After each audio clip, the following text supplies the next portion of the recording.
Hey guys, tonight we're going to time travel way back, like way back, to the aftermath of the Bronze Age collapse, a period so apocalyptic that even the historians can't agree on what really happened.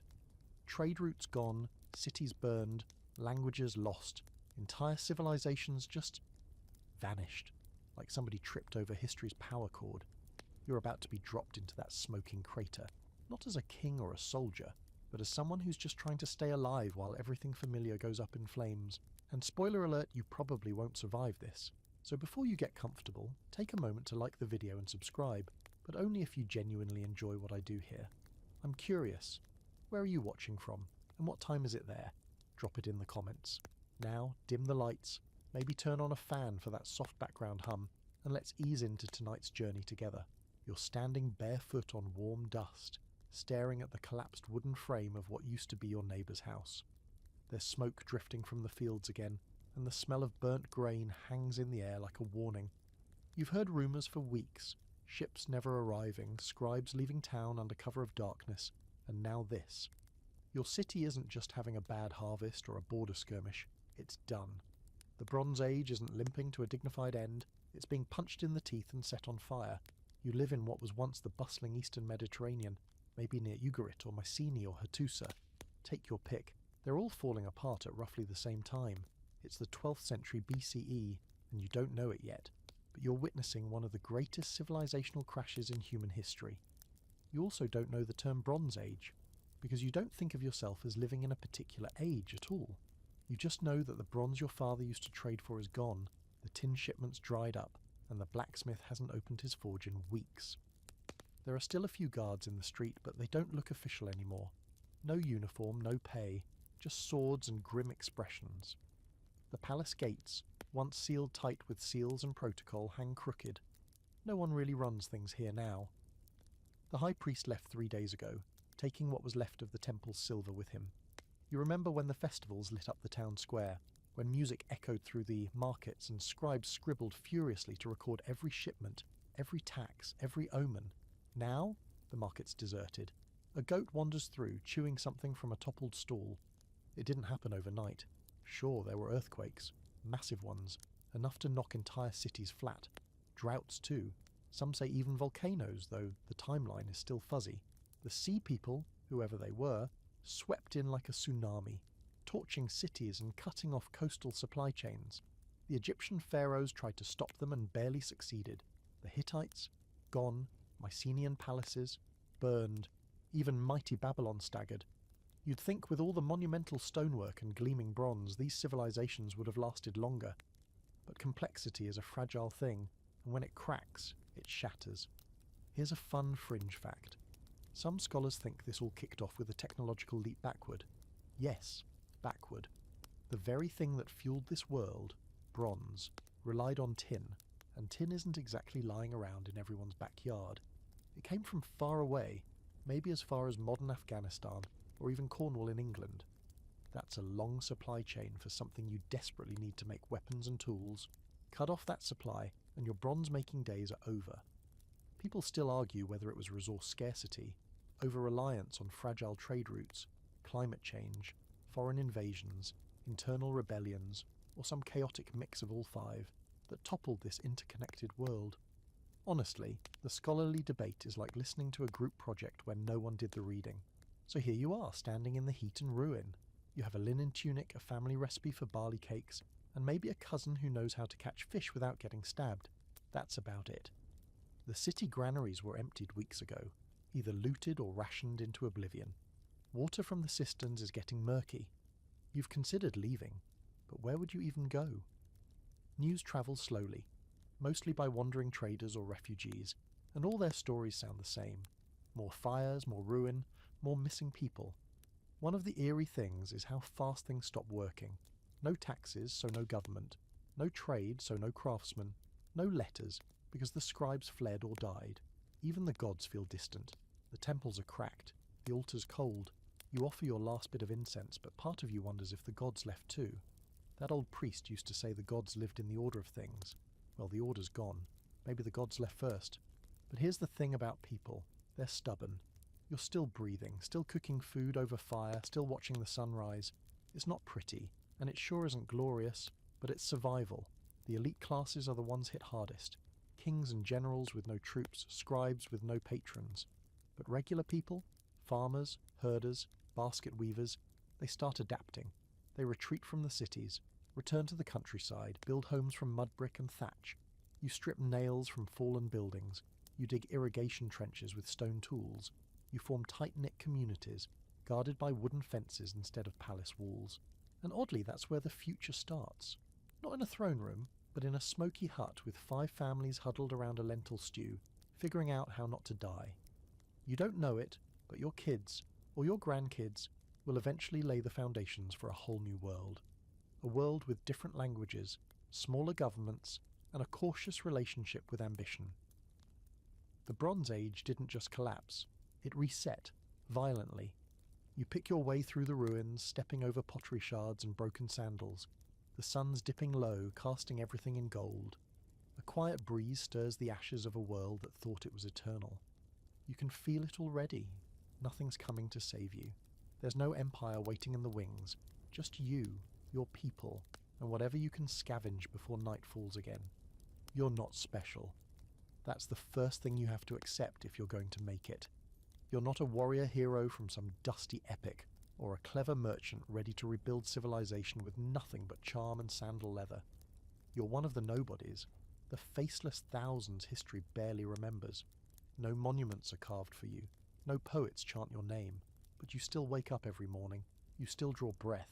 That alone makes you part of something remarkable, the scrappy, sweaty survival of the ordinary person after everything else has collapsed. Let's be clear, this isn't post-apocalyptic in the glamorous leather jacket and makeshift crossbow kind of way. This is messy, desperate survival. The kind where your biggest achievement today might be finding clean water or patching a roof with woven reeds before the next storm. The palace guard who used to march down your street, he's now begging for food 2 villages away. The merchant who sold cinnamon and dyed cloths, she's herding goats on a hillside and pretending it was always her dream to live off the land. All the rules, roles, and social statuses have been upended, and in the silence that follows a collapse, the people left standing are mostly the ones who never relied on those rules in the first place. You were probably born into this mess, or if not, you were young when the ships stopped coming and the world stopped making sense. No more shipments from Cyprus, no more Egyptian scribes cataloguing offerings at the temple, no more bronze axes traded for sacks of grain. Your family used to buy tools from metalworkers. Now your uncle makes them out of stone and calls it traditional craftsmanship, though you're pretty sure he made that up. A good flint blade gets passed around like treasure. Broken ones get melted down or reshaped until there's almost nothing left but jagged edges and sore fingers. You're lucky if you know how to grow food, or fish, or tan a hide. These are no longer humble, overlooked skills. Now they're survival codes. The people who once held the power, the priests, the scribes, the palace accountants, they're fumbling through this just like everyone else, often worse. You trade with your neighbours, sometimes for food, sometimes for shelter, sometimes for things that feel small but aren't. Firewood, a pair of sandals, information. Gossip spreads faster than anything else, mostly warnings. Which roads are dangerous, who might still have salt, which gods are still answering prayers, if any of them are. You watch a child, barefoot and smeared with ash, chase a chicken through the dirt. She's laughing. Somehow, even with everything burning or crumbling, kids still laugh. That's one of the weirder things about life after the collapse. It's not all misery. There are moments of peace, even joy, flickering like fireflies in the dark. You eat roasted lentils under a star-filled sky. You tell stories by firelight and hear your grandparents' voices softened by time. You wake up one morning and realize it's been 3 days since anyone cried. That's how people survive. Not with heroic acts, but with tiny victories stacked like stones. Here's a strange but true fact. Even as civilization collapses, some people flourish, sort of. There are fringe communities that never bought into the palace system to begin with. They lived in the hills, in marginal lands the big kingdoms ignored. They didn't have grand temples or literacy or gold-plated furniture. But now, without anything to lose, they're at an advantage. They already know how to get by on little. They don't rely on trade routes or grain rations. You might find yourself among them, learning new ways to hunt, gathering strange herbs for medicine, using animal fat as waterproofing. They survive through familiarity with hardship, not through dominance. And now, weirdly, you need them more than they ever needed you. The debate among modern scholars is whether most people died in the collapse, or whether they just changed. Some argue for mass depopulation, widespread famine, warfare, disease. Others think many people simply left the cities and faded into rural anonymity, where archaeology can't easily track them. It's still argued over like an ancient grudge match, but down here in the weeds of survival, you don't need charts and pottery shards to understand what's happening. You just need to watch the steady stream of people leaving urban ruins behind, carrying everything they own in baskets and blankets, looking for fertile land, friendly faces, and anything that isn't on fire. You probably travel too eventually, either by choice or necessity. Maybe your well dries up, maybe the bandits get too bold, maybe someone dies and there's no one left to help you bury them. So you gather your things, whatever's left, and walk. You follow riverbanks, overgrown paths, and stars you don't fully trust. You trade stories around campfires with other wanderers. Some people you meet are kind, some are not. There are places where whole villages have vanished overnight, and others where new communities are building themselves from the ground up, complete with shared grain stores, communal watch systems, and rules scrawled on animal skins. Eventually you settle somewhere new, not because it's perfect, but because it's stable enough. There's water, there's land to plant, there are people willing to work together without stabbing each other over goats. It's not a city, it's not even a town really, but it's a beginning. You build a hut, you dig a pit for compost, you learn how to make thread from flax, and in the quiet moments, when you're not exhausted or hungry, you notice that something like hope is growing again. Tentative, fragile, but real. You don't miss the old world as much as you thought you would. Sure, you miss things, warm bread from the baker, songs echoing from temple walls, the clang of bronze in the forge, but those things feel distant now, like dreams. What you care about now is whether the roof leaks and whether the seeds you planted will sprout, whether the old man in the next hut will survive the winter, and if he doesn't, who will look after his daughter. You care about people, not systems, about survival, not status. So no, you're not special, you're something better, resilient, and that might just be enough. Hunger has a voice. It's not loud, it doesn't shout, it gnaws.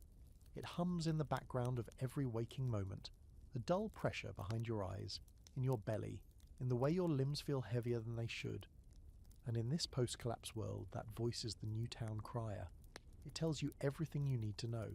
The rains were late, the granary's almost empty, and winter's coming whether you're ready or not.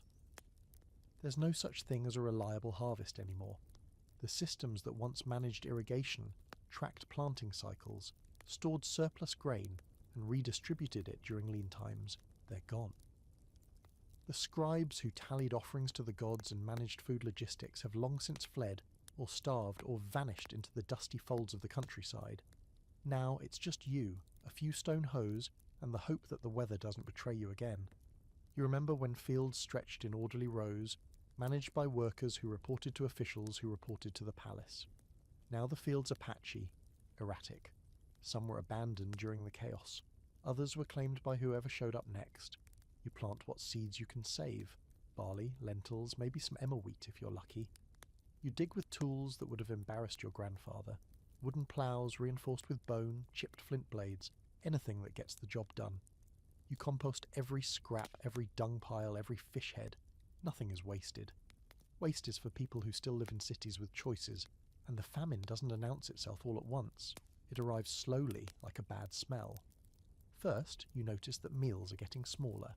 Then you start skipping meals entirely, giving more to children or elders.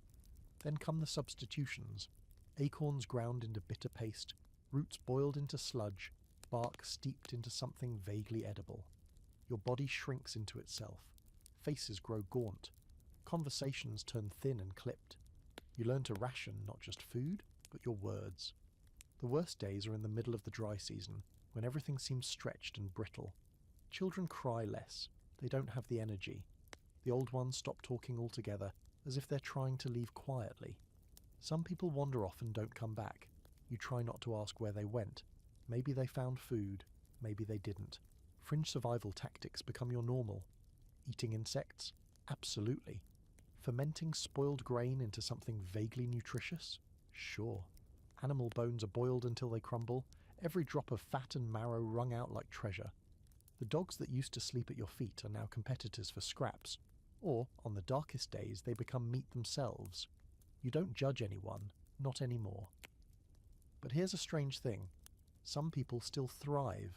Not in the Golden Palace sense, but in the I haven't starved to death sense. Up in the highlands or out in the river valleys, there are communities that figured it out early. They store grain in clay-sealed pits underground. They rotate crops. They keep bees. They cooperate. It sounds simple, but in this new world, sharing is radical. A village where people pool resources is safer than one where everyone hoards their own dwindling supplies. You trade with them when you can, if they'll let you. Sometimes you even think about moving there. One particularly dry season, you meet a trader, or what passes for one now.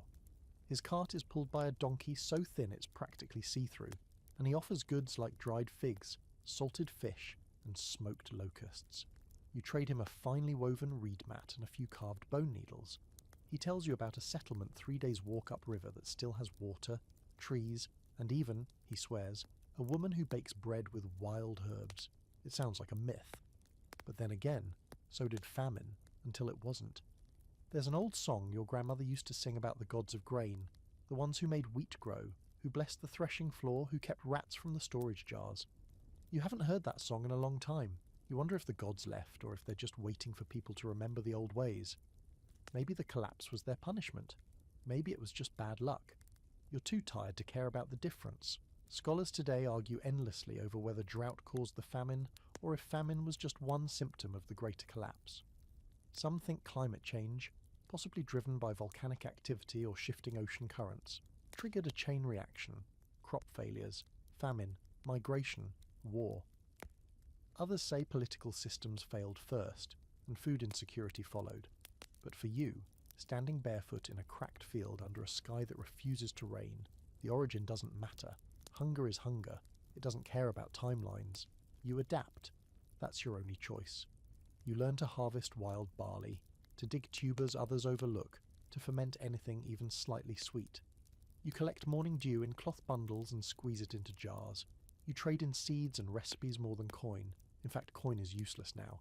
No one wants metal. People want calories. Salt, honey, dried meat, legumes, anything that fills a belly and staves off the cold ache of emptiness. And despite it all, despite the hunger and the grief and the endless scraping for survival, you go on. Maybe that's the most human thing about this whole chapter in history. You shouldn't survive. Statistically, you don't. But somehow, you do. Not because of strength, not because of divine favour, but because you know how to stretch one loaf of bread, how to share one pot of stew, how to listen when someone tells you about a hidden spring or a patch of wild onions near the cliffs. So yes, the famine is real, and brutal, but so is your endurance. And tonight, like most nights, you sit near a fire with others, fewer than before but still breathing, and you pass around a small bowl of roasted seeds. It's not enough, not really. But you all pretend it is, and for a while, that's almost the same thing. Someone hums the start of a song no one quite remembers. You lean back, your ribs visible beneath your tunic, your stomach still empty, but your spirit somehow not.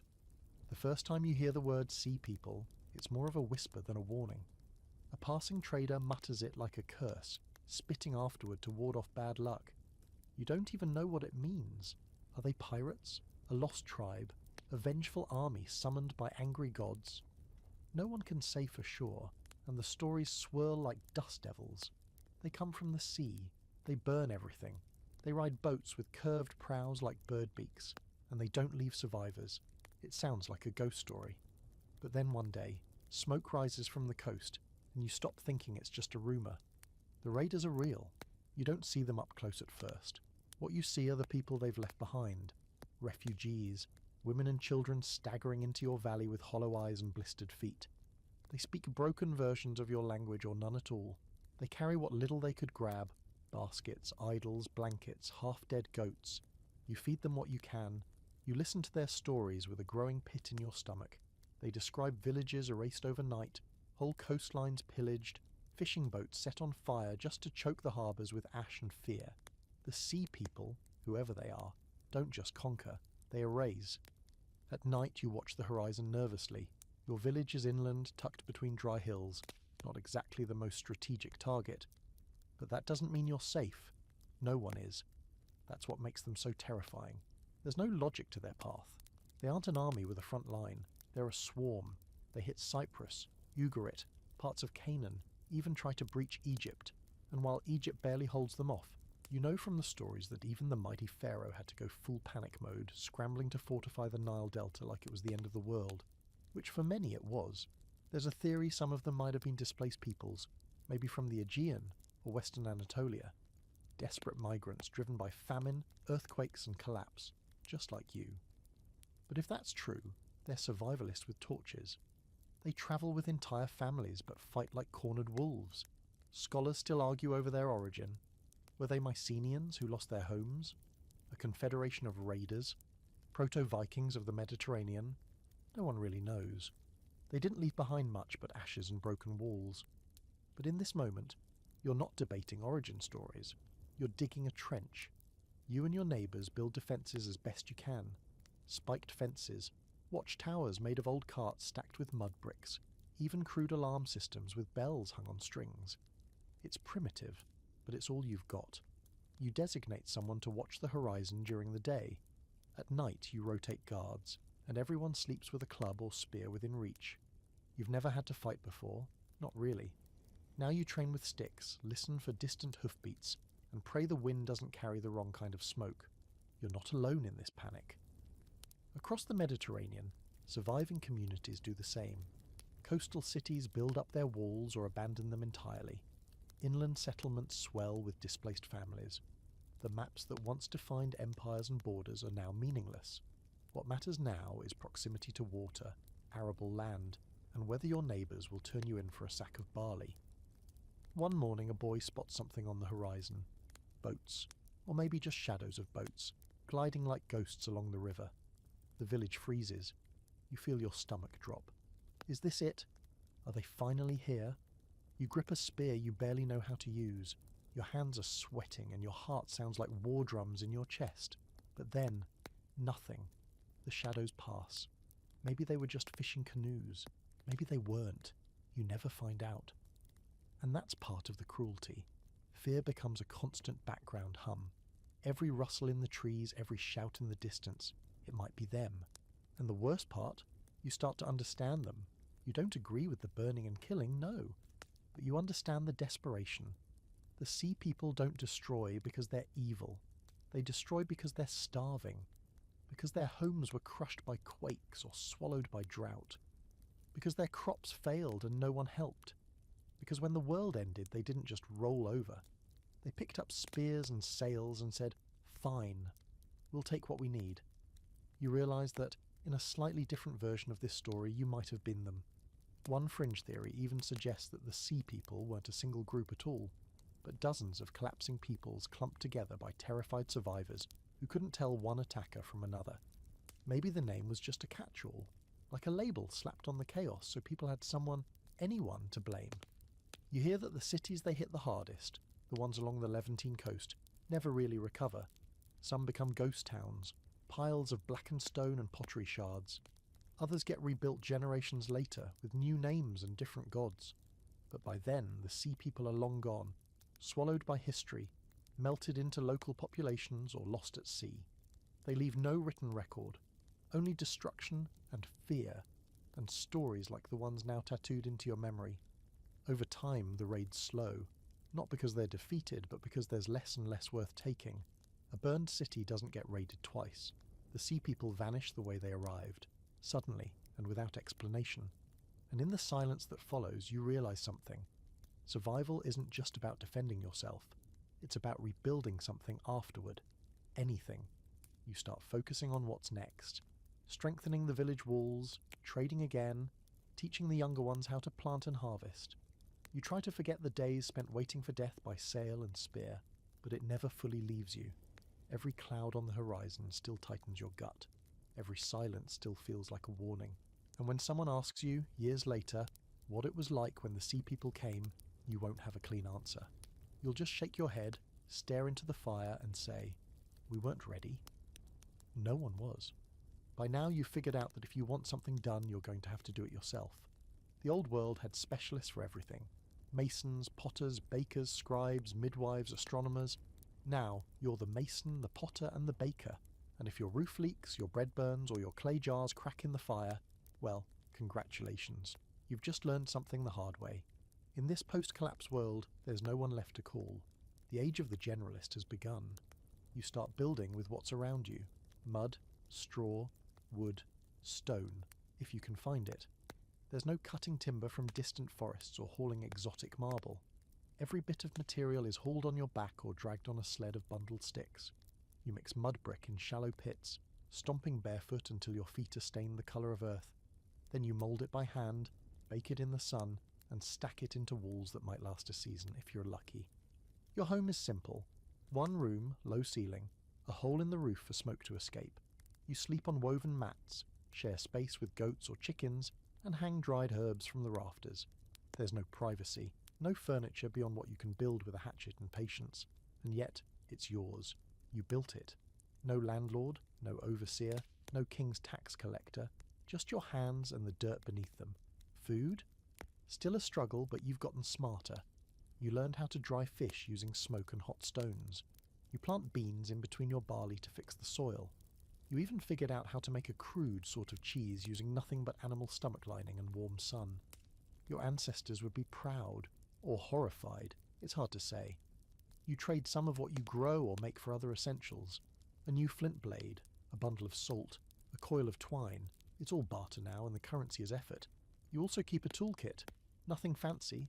A few flint scrapers, some bone awls, a wooden mallet, a hammerstone. These things matter more than gold ever did. Gold can't dig a trench or cut firewood, but a good scraper, that's survival. You sharpen your blades against river stones and keep them wrapped in leather when not in use. You learn which kinds of wood bend without breaking, which ones burn hot, and which ones split too easily. Every object you own tells a story about how hard you worked for it. Some of the older folks talk about the time before, the time when tools were made of bronze, when carts had wheels bound with iron nails, when lamps burned oil from foreign shores. You've seen some of those artifacts in the dirt: a snapped bronze dagger, a broken loom weight, a crumbled tablet with writing you can't read. These objects feel alien now, like they belong to a different species. You pick them up, turn them over in your hands, and wonder how people could live with so much complexity. But not all knowledge was lost. You remember things. You share stories. Someone in your village knows how to make soap from ash and fat. Another knows how to set a broken arm with sticks and cloth. Someone else has preserved an old chant that keeps rhythm for harvesting grain. These bits of information, tiny fragments, are how you rebuild. Not as it was, but as it can be now. One day, a stranger arrives in your village, pulling a cart with squeaky wooden wheels.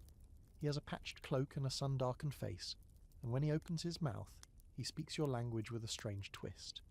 He carries tools, not new but sharp and well kept. He trades for food, offers to help reinforce your storage hut.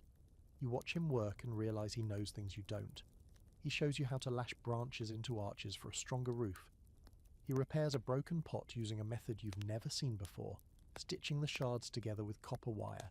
You've never seen anyone stitch clay before. It feels like watching someone perform a magic trick with dirt. You're reminded in that moment that knowledge is the real treasure now. Not the big, shiny kind passed down in scrolls or scribbled in temples, but the everyday kind. The wisdom of how to make things that don't fall apart. How to clean a wound without killing someone. How to tell the weather by the shape of the clouds. How to trap birds without a net. These things are survival, and they're slipping through the cracks unless someone passes them on. There's a debate among modern historians about just how much knowledge survived the collapse. Some say the loss was catastrophic, like humanity forgetting how to write its own name. Others argue that knowledge didn't vanish. It just went underground.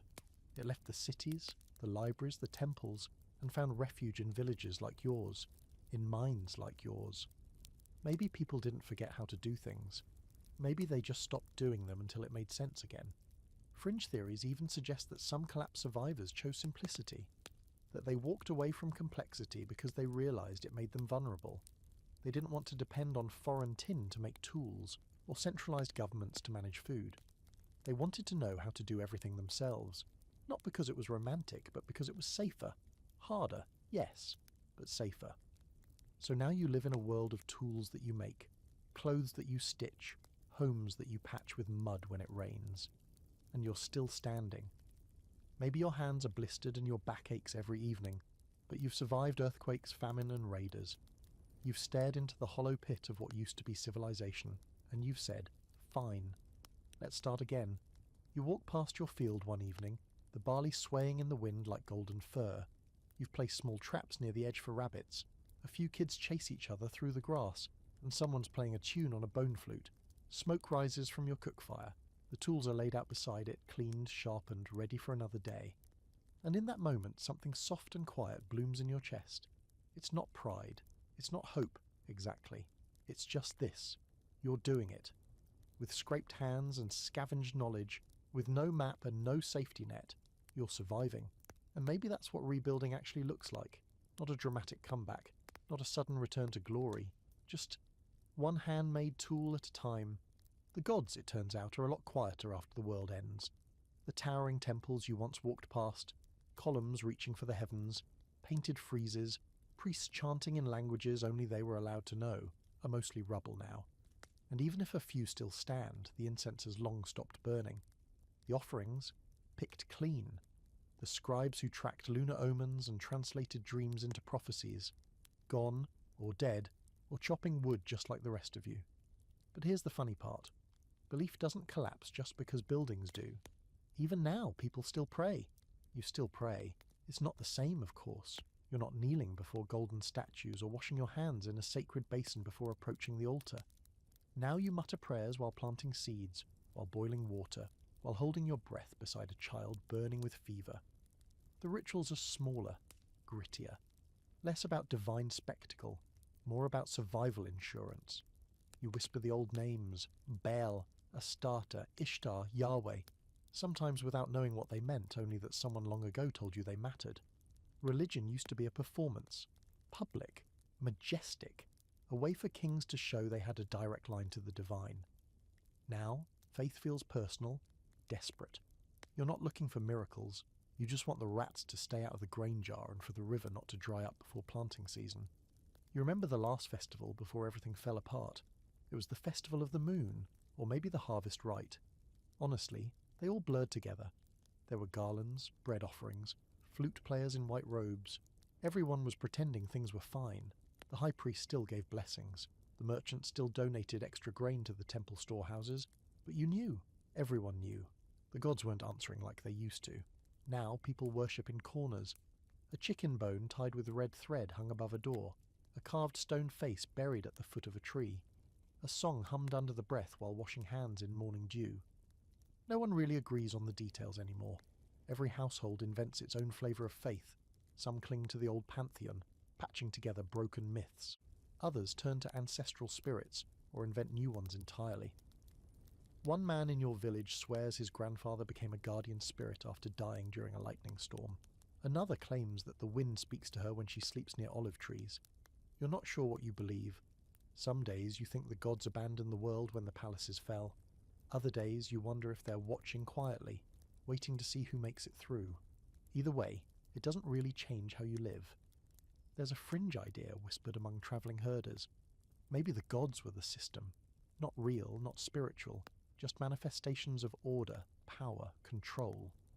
The temple was law, the high priest was government, the rituals were bureaucracy and costume. When that structure cracked, so did the illusion. Now, without priests and scrolls to define them, the gods scatter like dust. Or maybe that's just something bitter people say when they've gone too long without answers. But even with the old religion fractured, symbols still hold power. You carry an amulet carved from shell, passed down from your mother. She said it protected her during childbirth. You don't know the name of the god it honours, but you still wear it, still touch it before sleeping. You've seen too much to abandon faith entirely. People need stories. People need meaning. And sometimes, when the wind shifts or the stars flicker just right, you feel like maybe, just maybe, something is still listening. Some villagers try to revive the old rituals stitched together from memory. A woman gathers herbs and burns them while chanting syllables she only half remembers. A man offers his first barley harvest to a stone idol dug from the creek bed. It's clumsy, heartfelt. No one has the authority to say if it's right or wrong anymore, which honestly might be a relief. One evening a stranger arrives. He's a wanderer, thin as bone, face darkened by dust and sun. But his voice is strong, and when he speaks people gather. He doesn't look like a priest, but he talks like one. He speaks of one God, a single divine force above all others. Some folks scoff. One God? That's not enough gods. Others listen, wide-eyed, drawn to the simplicity. You hear whispers later that this new God doesn't demand temples or sacrifices, just belief and obedience. It sounds appealing in a way, efficient, portable, like a religion that survives collapse by going minimalist. You don't convert, not exactly, but you add the name of this God to your mental list, just in case.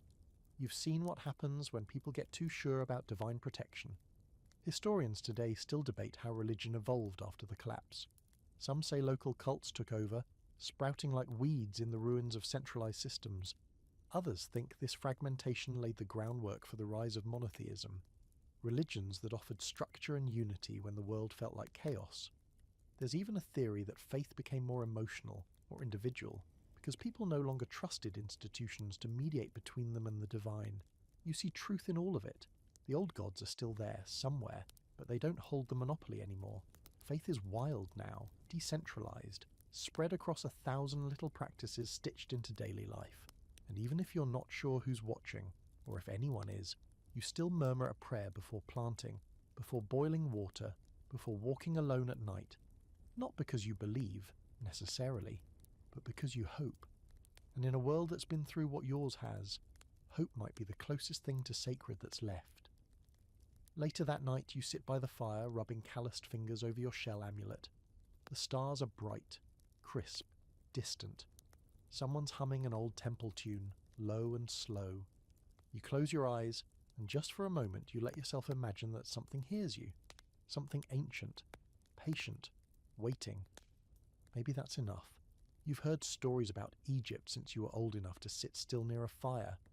Back when your own people still had temples and cities, Egypt was already ancient. Land of pyramids, lotus-crowned pharaohs, and a river that never stopped giving. They said the Nile was eternal. They said Egypt would never fall. And yet now, even mighty Egypt is flinching. You hear it first from a merchant, leathery-skinned and missing a few teeth, who trades copper pins and stories for a warm place to sleep. He says the grain ships from Egypt have stopped coming. That's the first sign. Egypt always had grain. Always. The rest of the world could be starving, but Egypt would still have barley, fish, and dates. That's just how it was. But something's changed. He says they've started hoarding their own supplies, fortifying their cities. Their king, what's his name now, Ramses something, is holding on to power by tightening his grip and sharpening his sword. Not long after that, you meet a family from the Delta. 3 kids and 2 tired-looking parents who manage to escape with nothing but a sack of lentils and a few scraps of linen. Their skin is dusted with salt and sunburn, their feet wrapped in rags. They speak with the soft cadence of the Nile, and they tell you, with haunted eyes, that Egypt did not fall, but it almost did. The sea people reached the Egyptian coast not long ago. They came with sails wide and blades ready, expecting to plunder as they had elsewhere. But Egypt wasn't just a city with a wall. It was a civilization wrapped around a river, defended by armies that had trained for generations. Ramses III, the current pharaoh, managed to turn them back in a battle that supposedly shook the sand from the pyramids. His inscriptions boast of victory. The foreign lands made a conspiracy in their islands. Their hearts and their souls are finished. And the temples still echo with those words. But that's the official story. And in your world, you've learned not to trust the official story. The truth you piece together from travelers and exiles is more complicated. Egypt may have won the battle, but it didn't win the war. The invaders didn't raze the cities, but they shattered the economy. Entire stretches of farmland were abandoned after labourers fled or died. The irrigation systems, once so reliable, went untended. Some villages went months without supplies from the capital. The temples, bloated and ceremonial, couldn't offer much more than chants. Famine crept in, just like everywhere else. Worse, the bureaucracy that held Egypt together, the scribes, the tax collectors, the stewards of grain and labour, began to crumble. Documents stopped flowing. Messages were delayed. Some scribes started forging reports to protect themselves. Others vanished, taking their skills and records with them. The state still existed, technically, but it was rotting from within, like a granary infested with weevils. And here's the part that stuns you most. Egypt, land of divine kings and eternal laws, had to cut corners. Temples stopped receiving regular offerings. Tombs for the elite were downsized or left unfinished. Even the pharaoh's palace reduced its court rituals, no longer feeding hundreds of retainers each day. It's said that one nobleman buried his wife with borrowed jewellery, cheap substitutes carved from painted wood instead of real gold. Egypt, it seems, was surviving, but barely. There's a fringe belief whispered among some outcasts that Egypt's near collapse was divine punishment, that the gods were tired of the pride of men and used the sea people to humble even the most ancient kingdom. Others argue the sea people were just the spark, that Egypt's real sickness was overreach. Too many wars, too much centralization, too little flexibility. A state so obsessed with order that it couldn't adapt when the world turned upside down. You meet someone who once served at a small temple in Thebes. He speaks in hushed tones about how, after the attacks, they buried sacred scrolls in sealed jars because they feared looters or worse, state collapse. He says some priests tried to preserve rituals by teaching children in secret, passing chants and incantations like contraband. He carries one such chant on a scrap of cloth, sewn into the hem of his tunic. He says it's a protection hymn meant to keep home safe during storm and war. You believe him, not because you know it works, but because you need to believe something still does. And yet, even in decline, Egypt holds a strange allure. It's one of the few places where you can still see functioning cities, even if they're shadows of what they once were. Boats still move along the Nile, markets still hum, softly, with life. Soldiers still patrol the borders. You consider travelling there just to see it. But you hesitate. You've heard that outsiders aren't welcome anymore. That fear has hardened their borders. That hospitality is reserved only for those who prove useful. Still, you wonder what it would be like to see the Nile, this river that outlived kings, floods, wars, even the sea people. Maybe Egypt didn't fall. Maybe it just learned to flinch, to duck when the world swung its blade. And maybe that's the difference between collapse and survival. Scholars today still marvel that Egypt endured while its neighbours crumbled. Some chalk it up to geography. The Nile's predictable flooding offered a buffer. Others say it was sheer political inertia, the weight of millennia pressing forward. A few even suggest that Egypt's religion, so deeply embedded into daily life, provided stability in a way that others couldn't replicate. No one agrees on the exact reason. And maybe that's because survival isn't something you can pin to a single cause. It's messy, uneven, unpredictable, like everything else now. That night, you stare at the stars and think of Egypt, far to the south, glowing dimly like a dying coal in a vast dark hearth. You picture its temples half-lit, its priests chanting hollow hymns, its soldiers watching the riverbanks with tired eyes. Still there, still holding on, just like you. You don't realize it right away, but you're living in a post-city world, not post-human, not post-culture, just post-city. The big stone-built centres of bureaucracy, trade and royal drama are gone or dying. No more grid-planned roads, no more palace archives, no more scribes recording the arrival of tribute shipments like they're the centre of the universe. And in their place, mud huts, wattle fences, goats chewing on the remains of what used to be courtyards. The age of empire has given way to the age of the village. You used to live in a city, or near enough to one that it affected your life. Back then, cities meant grain storage, law codes, priests and marketplaces. It meant you didn't have to know how to do everything yourself because someone else did it for you. A cobbler, a potter, a toolmaker. But the moment the city burned or emptied out, those specialists scattered like birds. Without trade, cities don't work. Without protection, they're just targets. You watched as the last traders packed up their carts, the priests shut their temple doors, and even the rats got bored and moved on. Now you live in a cluster of homes that doesn't have a name. Or if it does, it changes depending on who you ask. Some call it the upper fields. Others just call it the place by the bend in the river. It's a collection of huts, lean-tos and semi-permanent shelters, ringed with a few makeshift fences and a couple of watchfires. There's no market square, no temple, no written laws. What you have instead are conversations, constant ones. Because when everything depends on cooperation, trust and who's good at smoking fish, talking is survival. The rules of your village aren't written anywhere, but everyone knows them. Share water, don't steal food, Don't lead raiders here. If you're caught lying about your stores in the middle of winter, you're gone. Not punished. Gone. Sent away to walk into the forest and take your chances with the jackals. It sounds brutal, but it works. Brutality and order have started to look a lot like the same thing these days. And you trade. Oh, do you trade? Not with coins or weights or stamped seals. That stuff's done. You trade smoked meat for woven baskets, dried herbs for goat cheese, a hand-stitched tunic for a fishhook made from carved bone. It's bartering, sure, but it's also reputation. You trade fairly because if you don't, you might not get a second chance. People talk. One bad deal and suddenly no one wants your dried figs anymore, and trust me, figs rot fast when no one's buying. A travelling woman once passed through carrying a basket of clay tablets from some ruined city. She said they were receipts, records of trade, inventories of temple offerings. She was planning to repurpose them into roofing tiles. You asked if you could keep one. You don't know what it says, but you like the idea that it once meant something. Now it holds your door open on windy days. Civilization becomes a paperweight in the blink of a generation. But even here, in your mud and thatch world, there's change. New structures rise, storage pits become communal, walls get built higher, a grain cache is started, watched over by a council of 3 older women who remember how things used to work. You laugh when someone calls them queens. They laugh too, but deep down, you know it's not a joke. In a world without kings, the most organised person with the least tolerance for nonsense becomes the closest thing to royalty. There's something comforting about it, honestly. The village isn't grand. It's not impressive. But it works. People eat. Children play. You've built a water catchment system out of clay jars and old roof tiles. Someone even taught themselves how to make soap from ash and goat fat. Another makes a decent musical instrument from hollowed wood and string. At night, the sound of it floats over the thatched rooftops, soft and cracked like memory itself. You still find artifacts sometimes, bits of bronze, chunks of worked stone, a child's toy carved from ivory.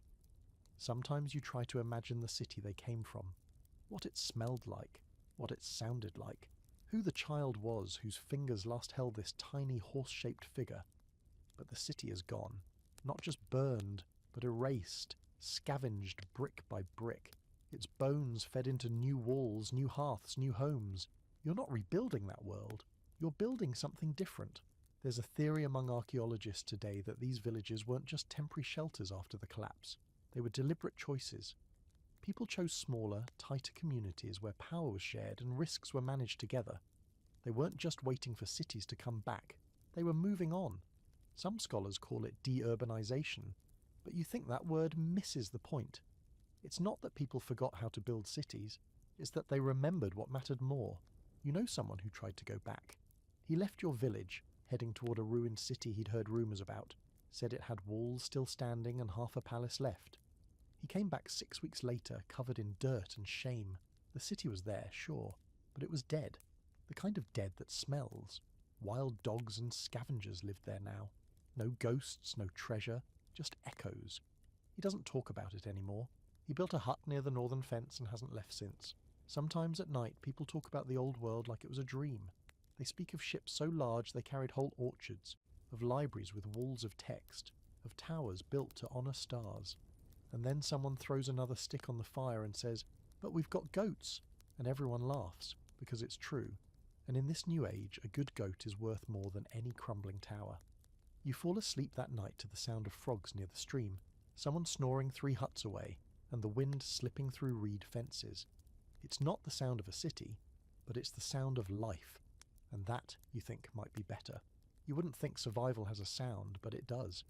In the Anatolian highlands, it's the scrape of stone hoes against dry earth. It's the soft murmur of women shelling lentils under olive trees, the bark of a dog chasing a goat that refuses to be milked, and the low rumble of thunder that might mean rain, or might just pass you by like so many promises. Up here, far from the crumbling palaces and raided coastlines, there's a different kind of quiet. Not the silence of destruction, but of endurance. Your people didn't build monuments. They weren't the ones carving records onto stone steles or writing poetry on gold-leaf scrolls. If the cities were the loud, glittering heart of the Bronze Age, the highlands were its lungs, steady, rhythmic, mostly ignored. And yet, when everything else collapsed, guess who was still breathing? You wake up to the smell of damp earth and goat dung as always. The village here doesn't have roads so much as paths worn by bare feet and the dragging of sleds. The houses are squat and circular, built low to the ground to keep out the wind and hold in the heat. There's a central fire pit, a few granaries made of packed clay, and terraced fields climbing the slopes like patient stairways. No stone walls, no towers, no temples, just the essentials. You were lucky to find this place. After your home near the coast fell, burned, abandoned, looted, take your pick, you wandered for weeks, through forests, over rivers, past towns that no longer existed. You slept under trees, bartered for scraps, once killed a snake with a stick and ate it 3 days later, and then you found the farmers, or maybe they found you. They weren't exactly welcoming, but they weren't hostile either. They watched you like a wild animal for days before deciding you were more useful than dangerous. That's the standard now.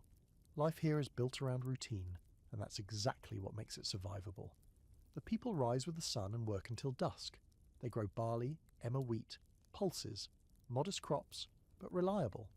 The soil isn't rich, but it holds enough memory of rain to yield food if treated right.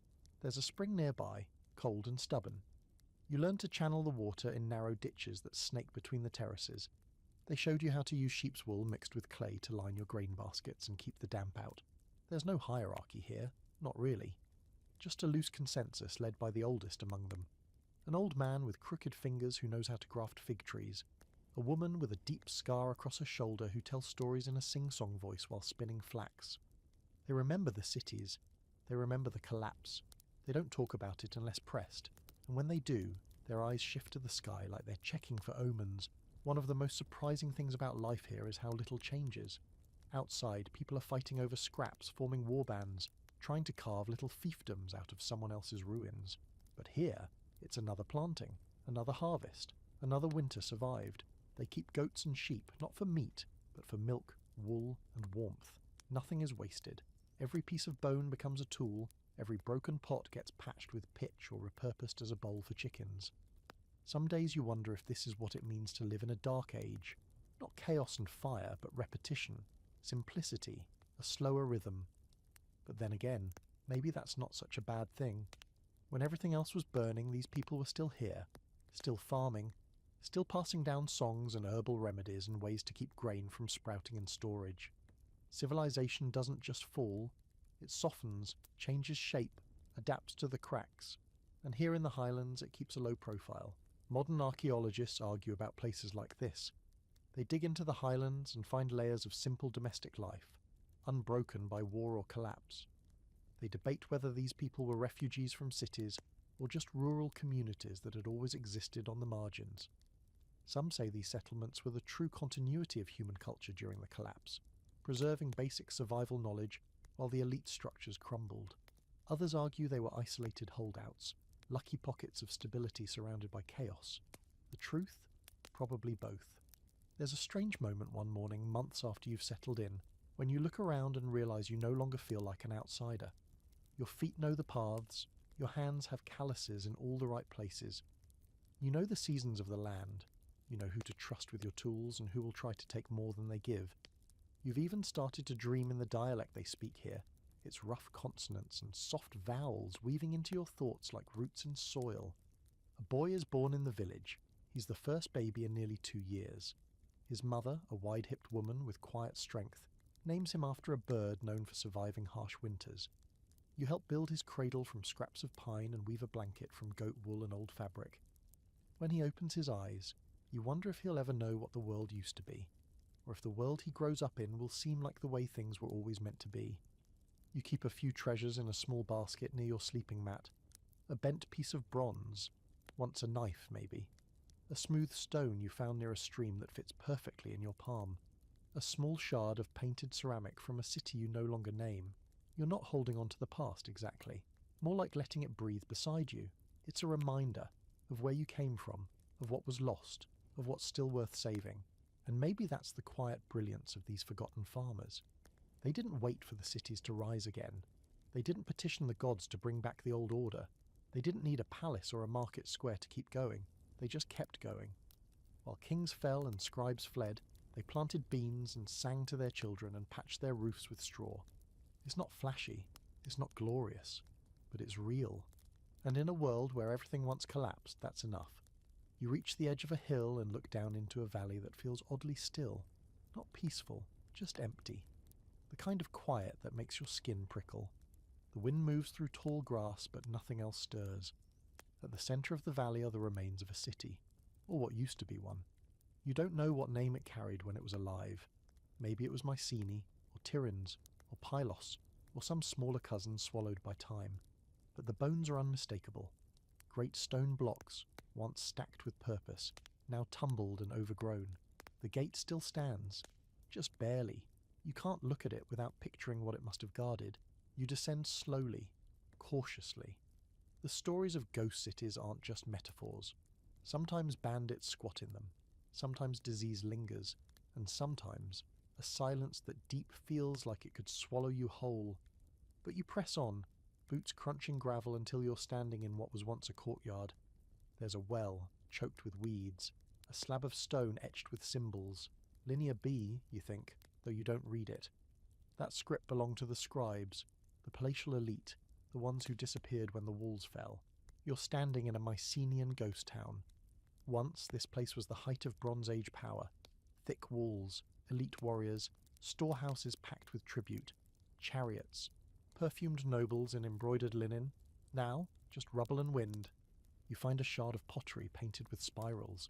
The glaze is still faintly red. You wonder if the person who painted it ever imagined their art would be found like this, centuries later, by someone scrounging for edible weeds. You pocket it, not because it's valuable, just because it's proof that someone lived. There are signs of a hasty exit, scattered bones, a cooking pot left in the ashes, tools still on a workbench. The city wasn't peacefully abandoned. It was left mid-breath, like someone shouting, "Fire!" but never finishing the word. What happened here? War? Famine? A disease that hit too fast? Or was it that slow, steady decay, the kind you don't notice until the roof finally caves in? Scholars still argue about what finished off the Mycenaeans. Earthquakes, invasions, internal rebellion. Pick your theory.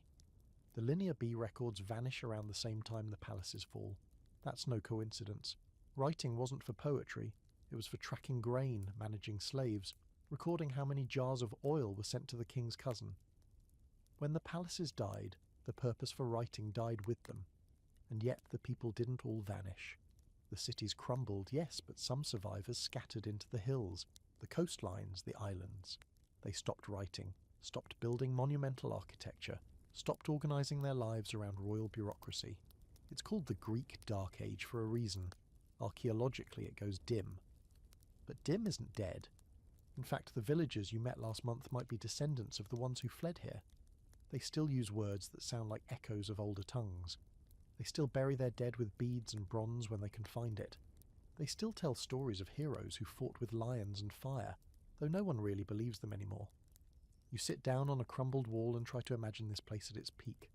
Priests moving through courtyards, scribes hunched over tablets, warriors oiling bronze blades. It all feels so distant now, too extravagant, too breakable. This city didn't fall because someone pushed it. It fell because it couldn't bend. You spend the night camped inside one of the ruined homes. The roof is long gone, but the stones still hold some warmth from the day's sun. You light a small fire, cook a thin soup from lentils and dried herbs, and listen to the wind moan through doorways built for kings. Sleep doesn't come easy.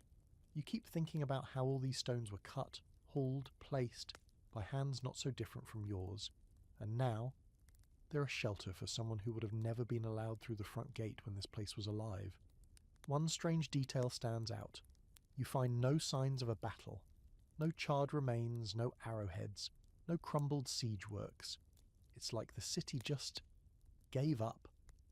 Maybe that's what really happened. Not a fiery conquest, but a slow suffocation. One trade route lost, one harvest failed. One too many enemies gathering strength while the palace argued about protocol. And when the end came, it wasn't with a bang. It was with a packed cart and a last look over the shoulder. Back in your own village, when people speak of the past, they always use big words. Collapse, fall, ruin. But here, walking through the bones of Mycenae, or something like it, you start to see the truth. Civilizations don't always crash. Sometimes they just stop working. And the people inside, the ones who aren't kings or generals or scribes, they do what they've always done. They leave, they adapt, they survive. There's a fringe idea floating around among modern historians that the collapse wasn't entirely negative, that it forced a levelling of society. The palaces vanished, but so did the burden of elite control.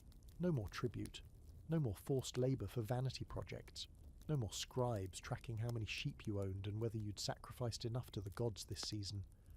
In the long view, maybe the collapse opened the door for a different kind of life. You can't decide if that's hopeful or just a tidy excuse. You don't romanticise collapse. You know what it costs. But still, there's something in this city's silence that feels less like death and more like sleep. Maybe the land is waiting. Maybe the stones are too. In the morning, you wake early and place the pottery shard back where you found it. Let it rest. Let the past breathe. Then you leave the ghost town behind, following a narrow path downhill, toward the sound of water and birdsong. The cities are gone, but the people, your people, are still walking, and that at least is something. It happens quietly, almost like a joke. You go to repair a sickle blade that's cracked at the edge, and the blacksmith, if you can even call him that, more of a tinker with a fire pit, shakes his head and says, "No more bronze." You blink. "What do you mean, no more bronze?" He shrugs. "No tin. Haven't had any in months. Maybe longer." You stare at the half-ruined blade in your hand, suddenly realizing that you've been living off leftovers from a world that doesn't exist anymore. Bronze is dead. Not metaphorically, actually practically dead. And the problem with that is simple. Bronze is what the whole old world ran on.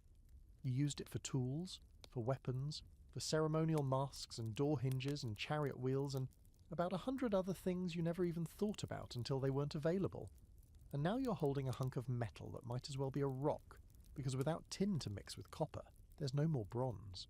Just copper, soft and clingy, like the annoying cousin at a funeral who won't stop touching you. This is what happens when global trade collapses. Tin wasn't local. It had to be hauled across deserts, mountains, and half the known world to reach the forges. That worked fine when there were merchant fleets, taxes, tribute, and cities with shiny docks. But now there are wolves in the forests and no one patrolling the roads. The routes are broken, the alliances shattered, and tin has become a rumour. You try using stone tools again. It feels like a regression, like walking backward into a cave. But necessity doesn't care about dignity. You learn to sharpen obsidian blades and reinforce them with wooden handles bound in rawhide. You use bone needles, grind grain with flat stones, and cut firewood with tools that would have made your great-grandfather laugh or cry. But somewhere in the distance something new is stirring, or rather something old. Iron. It starts as a whisper among the tinkerers and the wanderers. Iron is terrible, they say, brittle, inconsistent, more trouble than it's worth, but it exists. You can dig it out of the ground yourself. No tin caravans required. You don't need to beg a merchant to smuggle it past 3 burned-out cities and 2 bandit kings. It's here, in the hills, if you're stubborn enough to dig for it and foolish enough to try forging it. You watch a man do just that. He's half mad, probably. He's spent weeks hauling rocks, heating them with charcoal in a pit furnace, and hammering the results like he's trying to beat the old world back into shape. What comes out is ugly, lumpy, uneven, but it cuts. Badly at first, better with practice. And the more they tinker, the more these amateur blacksmiths figure out how to coax the iron into usefulness. Iron doesn't melt like copper, it has to be persuaded, worked hot, not liquid. And that means a whole new kind of forging, a whole new set of skills. There are no instruction tablets for this, no school, just trial, error, and maybe a few explosions. The early blades are worse than bronze, but slowly, as if the metal itself is evolving alongside you, iron begins to catch up. You get your first iron blade from a travelling metal worker who looks like he's been struck by lightning one too many times. It's heavy, pitted, slightly warped, but it works. It stays sharp longer than your flint tools. It hacks through roots without breaking. You don't know it yet, but this is the beginning of something massive. Not just for you, but for the entire world. You've heard historians talk about this transition like it was planned, like people calmly switched from bronze to iron as a matter of convenience. But standing here, with this ugly, uneven blade in your calloused hand, you know better.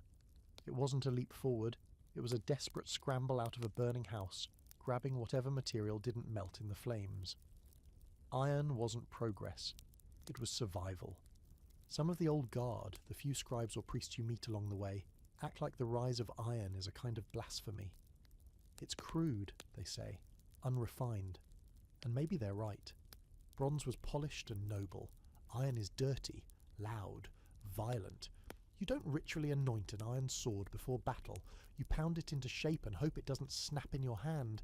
And yet, here it is, growing more common, sharpening itself into history. You notice the change in other ways too. Bandits now carry iron blades, not scavenged bronze.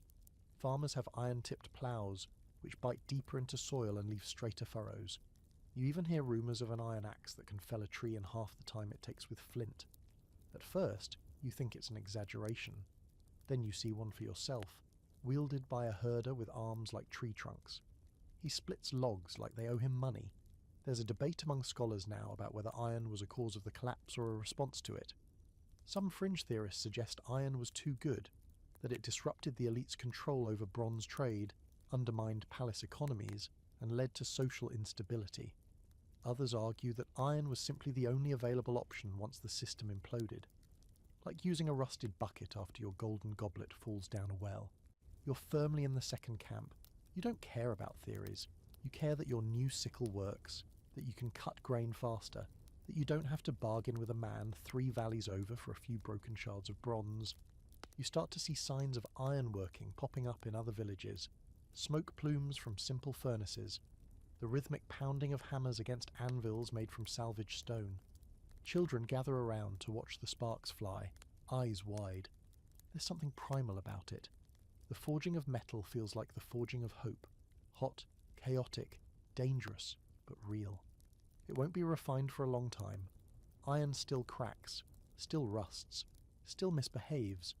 But with each blade, each plough, each horseshoe or fishhook hammered into existence, your world shifts a little more towards something new. Not a return to the glory of bronze, not a resurrection of empire, just a different path forward, rougher, louder, maybe stronger. You look down at your hand, calloused and burned from working the forge with your neighbours. In your palm is a small iron knife, just finished. Crooked, sharp, a little too heavy. It's not perfect, but it's yours. And in this world that forgot how to be perfect, that's more than enough. You hear the song before you see the village. It's not formal music, no lyres or harps or elaborate choral arrangements like the old cities once boasted, but it's music all the same. A single voice, a little roar, carrying through the dusk as you walk a winding trail down a rocky slope. It's a kind of chant, repeating verses with slight changes, something about a man who outwits a lion by tricking it with fermented dates. You can't help but smile. It's ridiculous, and somehow deeply comforting. For the first time in a long while, someone is telling a story that isn't about loss. When you reach the village, stone huts and low walls tucked beside a cold river, you realise no one's writing anything down. There are no tablets, no scrolls, not even scrap hide with marks scratched into it. And yet, they all remember. The children recite stories like they're chewing on them. The elders sing histories around the fire. You meet a boy, maybe 10, who can repeat 20 generations of his mother's family, going all the way back to someone named Stone Knee, a nickname apparently for a man who survived a bear attack. No documentation, no monument, just memory. You're in what people will one day call the Greek Dark Age, though to you it doesn't feel especially dark. Sure, there are no palaces, no armies marching in clean formations, no imports from Cyprus or Egypt, but there's warmth, community, and a strange new clarity. The stories are still here. They've just gone from carved into clay to carved into minds. Back in the Bronze Age, everything was written down. Linear B tablets tracked livestock rations, trade shipments, and the names of deities. Bureaucracy was sacred. But it was also fragile. Fires and raiders made quick work of those clay archives, and the language itself, Linear B, basically vanished when the palaces did. The scribes were trained in specialized schools, their knowledge confined to elite classes. When the elite collapsed, so did the script. And so, your world adapted. You don't write anymore. You remember. There's a girl in the village who knows a version of the tale of a man named Odysseus, or something close to it. The name changes slightly every time she says it.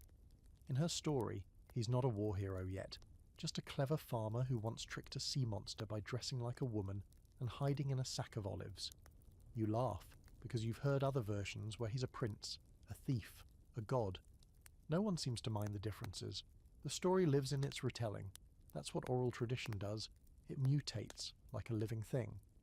You've come to realize that in this time of slow rebuilding, the people who speak and listen are more powerful than those who once wrote, because writing can burn.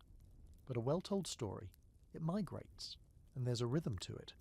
These stories aren't just entertainment, they're memory scaffolding, lessons on how to survive a famine hidden in metaphors about goats and greedy spirits, maps disguised as songs, warnings wrapped in riddles. They tell of when to plant certain seeds, how to treat bee stings, which mushrooms are safe and which will make you see ghosts. There's one elder, missing most of his teeth, who tells a particular story every winter. It's about a city made entirely of gold, so beautiful that people forgot how to plant their fields. They grew lazy, waiting for gold to feed them. Then a fire came, and the gold melted, and the fields were dust. Everyone died. The moral? Don't forget the land. He tells it the same way every year. The same pause before the fire, the same rasping cough before the last line. You don't need writing to keep a warning alive. You just need repetition, and someone to care enough to keep saying it. There's an ongoing debate, at least in the future, about how much culture really survived the Greek Dark Age. The loss of writing meant that political histories, epic records, even laws were lost. But at the same time, something new was being born.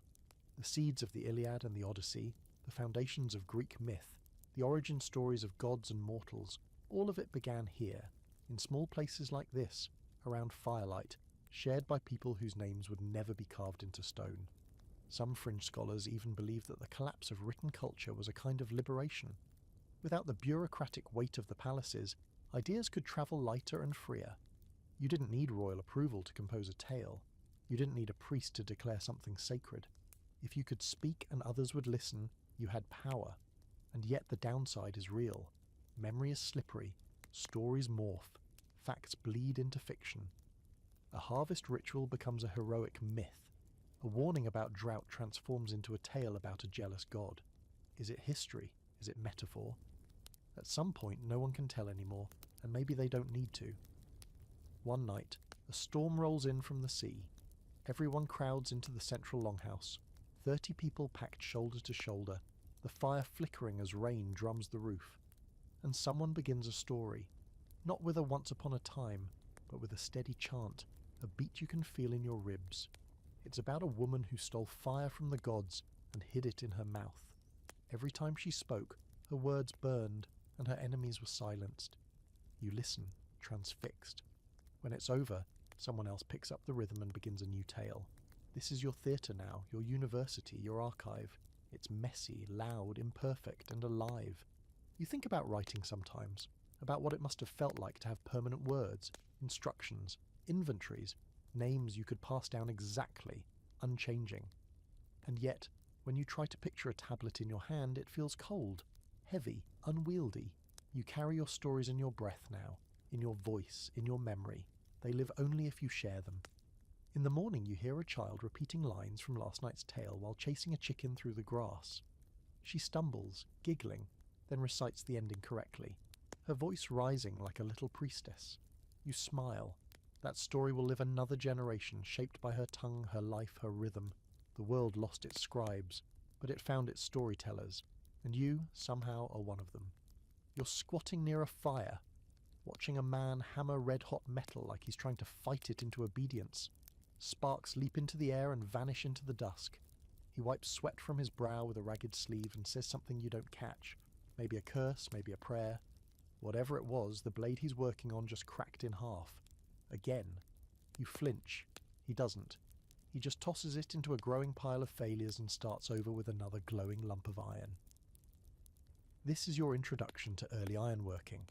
Part miracle, part madness, mostly frustration. You're in the presence of what might be called a blacksmith, though he wouldn't call himself that yet. Titles are still catching up with reality. He's just a guy who burns things until they bend. And in a world where bronze has become a relic of another age, this man with his cracked fingers and singed eyebrows is more valuable than any priest ever was. Iron has its own personality, meaner than bronze, more demanding. Bronze was smooth, obedient, easy to melt and pour. Iron has to be beaten into usefulness. It doesn't flow, it resists. It needs heat, time, and a stubborn streak that borders on insanity. The smith here has all three. He learned the hard way, as most people do now.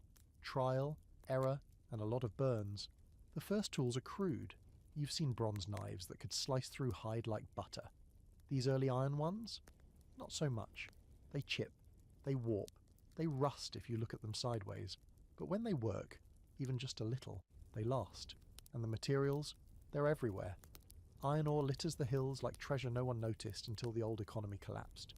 You don't need to sail to Cyprus or beg a caravan for tin anymore. You just dig, burn, and hope. There's a growing energy around these smithing fires. You feel it. The way people gather to watch a blade being hammered into shape, like they're witnessing magic, or resurrection. Because that's what this is. The slow rebirth of craftsmanship, technology, and power. Not the kind of power that gets crowned and worshipped. The kind that splits logs, tills soil, and defends your goat from something with more teeth than sense. The first time you hold a finished iron knife, it feels wrong, heavier than you expect, uneven, a bit ugly. But you test it on a stalk of wild grain, and it cuts clean through. Your mouth goes dry. You don't say anything. You just nod and hand it back, and the smith grunts in satisfaction, already reaching for the next piece of glowing ore. You trade for 1-2 days later, 3 loaves of barley bread, a spool of cord, and a promise to help gather wood for the next batch of charcoal. It's steep but fair. Tools like this are becoming currency in their own right. A good iron blade can be traded for food, shelter, even protection. You've seen entire disputes settled by who owns the better hoe, and slowly across the land the sound of bronze fades. The old scraps are gone, melted and reused until there's nothing left but greenish stains in the dirt. The smiths who once worked with copper are learning the new craft, or fading away like the temples they once supplied. The shift is quiet, almost invisible, but irreversible. The Iron Age doesn't announce itself with trumpets. It sneaks in through the smoke, one ugly knife at a time. Historians still argue whether iron was a downgrade or a breakthrough. Technically, early iron tools were inferior to high-quality bronze. But quality doesn't mean much when your materials are trapped behind burned-out trade routes and marauding warbands. Iron was here. Iron was democratic. Anyone with enough fire and fury could shape it. There's even a strange side effect to iron's rise. Some call it the equalizer. In the Bronze Age, weapons and tools were expensive, elite-controlled, tied to palace economies and ritual. But now, any village idiot with a charcoal pit and a stubborn streak could arm himself, or feed his family, or build a wall. You feel it happening. Power isn't hoarded anymore. It's sweating out of smithing pits in 100 little backwoods settlements spreading like wildfire. Fringe thinkers of your time, and yes, there are always a few people bold enough to think fringe, even after a civilizational collapse, are starting to suspect that iron isn't just a new material. It's a new order, one that's less centralized, less ceremonial, more practical. You met a woman who said it plainly while carving a hilt. Bronze belonged to the kings. Iron belongs to the rest of us. Still, it's not easy. Iron is unforgiving. You've watched a man nearly lose a finger trying to split a failed blade. Another burnt his eyebrows off during a misfire. One smith collapsed from the fumes of a poorly vented forge. There's danger here, but also something electric, something alive. The smell becomes familiar. Burning charcoal, hot iron, singed wool. You associate it now with progress, with resilience. It seeps into your clothes, clings to your hair. Some nights you dream of hammers striking anvils, ringing out into the cold air like the heartbeat of a new age. There's still no empire, no cities rising from the ashes, no gleaming palaces of iron. But there is a different kind of future taking shape. One that doesn't require divine kings or elaborate rituals, just sweat, grit, and a fire hot enough to bend the bones of the earth. You look at the blade you helped shape, still rough, still warming by the edge of the fire. You think of the old world and its smooth bronze, its perfect curves, its fragility. Then you think of this blade, ugly, scarred, real, just like you. You don't expect much when you first spot the purple sails on the horizon. Just another boat passing by. Maybe some desperate traders clinging to old maps and fading hope. But as the ship glides into the bay, all carved prow and patched hull, you notice something different. The crew moves quickly, efficiently, barefoot on hot planks and rigging lines like dancers. They unload crates wrapped in woven reed mats, and when the lids come off, the entire harbour fills with the sharp, heady scent of something rich and strange. Someone near you whispers, "Phoenicians," like they're part myth, part miracle. And suddenly you realise not everyone is stuck in survival mode. These people, traders, artisans, wanderers from the Levantine coast, aren't limping away from collapse. They're riding it, navigating the broken world like it's just another storm to steer through. The Phoenicians aren't here to rebuild the old kingdoms. They're here to make new ones, floating ones, moving ones, stitched together with sailcloth and silver-tongued deals. They trade everything: dyes, wood, glass, metal scraps, fishhooks, knives and stories. But the thing they're most famous for, the thing that makes people lean closer and whisper like it's forbidden, is the colour purple, specifically Tyrian purple, pressed from the glands of sea snails, so potent and rare it was once worn only by kings. Now they bring it in jars sealed with wax, offering a tiny smear of it in exchange for your best goat cheese or a well-woven tunic. You try not to flinch when they smear it on cloth. It's like watching someone paint with sunset. But it's not just the goods that make them valuable. It's their connections. They've been to places you thought didn't exist anymore. Crete, Sicily, maybe even Egypt again. Their language is quick and slippery, full of borrowed words and clipped syllables. Their eyes flick constantly between the shore and the sails, always calculating, always moving. They remind you of the old world's traders, but leaner, sharper, trimmed down by necessity. No ceremonial robes, no entourage, just survival with flair. You spend a few days helping them unload and reload. In return, they teach you how to lash crates so they don't shift at sea. One of them, smiling, scarred, with a laugh like broken bells, shows you how to patch a cracked hull with tree resin and goat hair. You ask how they learned all this, and he shrugs. Same way everyone does now. Trial, error, running away at the right time. There's a strange confidence in them, not arrogance, not exactly, just the calm of people who've been living in chaos long enough to stop panicking. They tell you that where others saw the collapse as an ending, they saw opportunity. As inland kingdoms fell, coastal communities became more important. Fewer taxes, fewer restrictions, more room to move. The sea became a highway, not a border. There's one Phoenician who speaks your dialect unusually well. She tells you about Byblos and Sidon, cities still clinging to the cliffs, still trading cedarwood and papyrus, still holding ceremonies in shrines carved into the rock. We adapt, she says. When others hoard, we trade. When others fight, we move. That's how you live. And then she pulls out something small, flat, carved into clay. You think it's a tablet at first, but no, it's something simpler. A series of symbols, curved, straight, clean. It's not linear B, it's not pictographic, it's alphabetic. 20-odd characters, one sound per symbol. She sees the look on your face and smiles. Fast to learn, easier to carry, not just for kings and scribes. She teaches you the first few symbols, and you stumble over them like a toddler learning to walk. But there's something addictive about it. It makes sense. It doesn't require years in a temple or access to palace schools. Anyone could learn this, even you. You hear later from a wandering scholar, yes, those still exist, that the Phoenicians are the bridge between ages. They're preserving the bones of the old world, literacy, trade, navigation, but stripping out the bulk, the unnecessary flourishes. They don't build empires, they build networks, floating, shifting, always adapting. They're not trying to restore civilization, they're designing a new one, version 2.0, optimized for survival. There's a theory, fringe of course, that without the Phoenicians the alphabet wouldn't have spread. That modern writing, as you'll come to know it, wouldn't exist. That they jump-started literacy not with marble libraries, but with practical trade notes and shipping manifests, ink on linen, chalk on stone walls, letters for trade, letters for songs. You try writing your name in their script one night, scratching it onto driftwood with a bit of charcoal. It's shaky, uneven, but it's there. And for the first time, you feel a flicker of something you thought was lost when the temples crumbled. Legacy. Before they leave, the Phoenicians trade you a small clay tablet pressed with their alphabet, wrapped in oilcloth.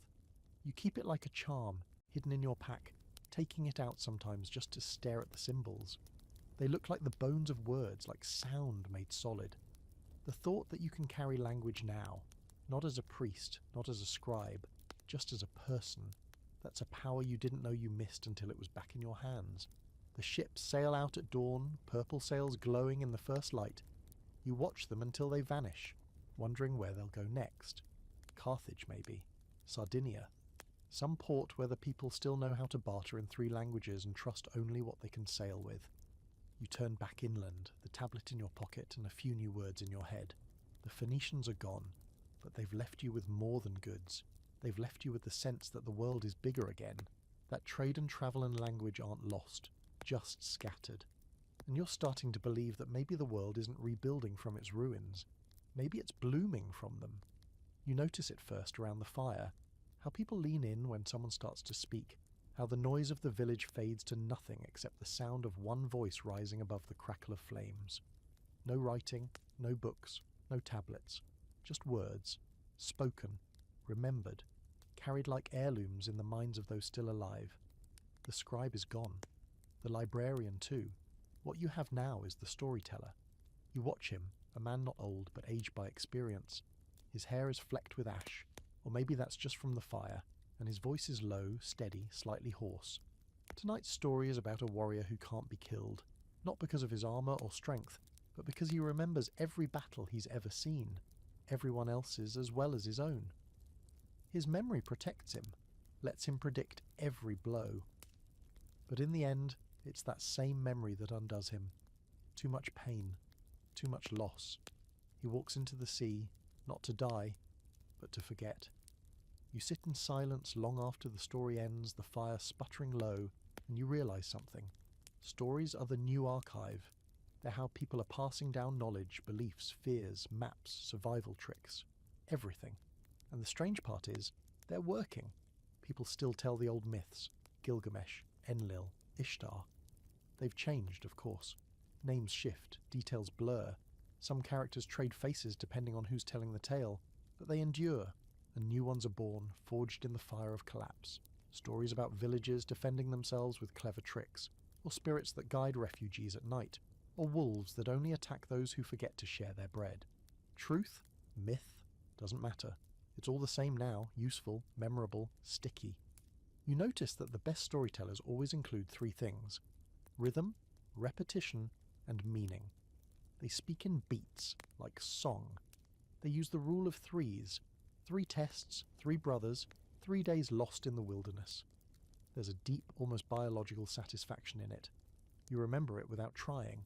A tale told well is like a seed planted in your skull. It grows whether you want it to or not. Someone in your village, an older woman with a limp and hands like knotted wood, tells only healing stories. She mixes herbs with tales. This leaf, she says, cures coughs, but only if you pluck it at dawn, like the shepherd who saved his wife from the mountain fever. She's turned medicine into narrative, and because of that, people remember. You've seen a 5-year-old gather healing plants in the exact pattern she described, muttering the story to herself like a spell. No scroll ever taught with such precision. That's the shift. The collapse didn't kill memory, it forced it to mutate. Instead of externalizing knowledge, writing it down, locking it in a vault, it now lives in the collective voice of the people.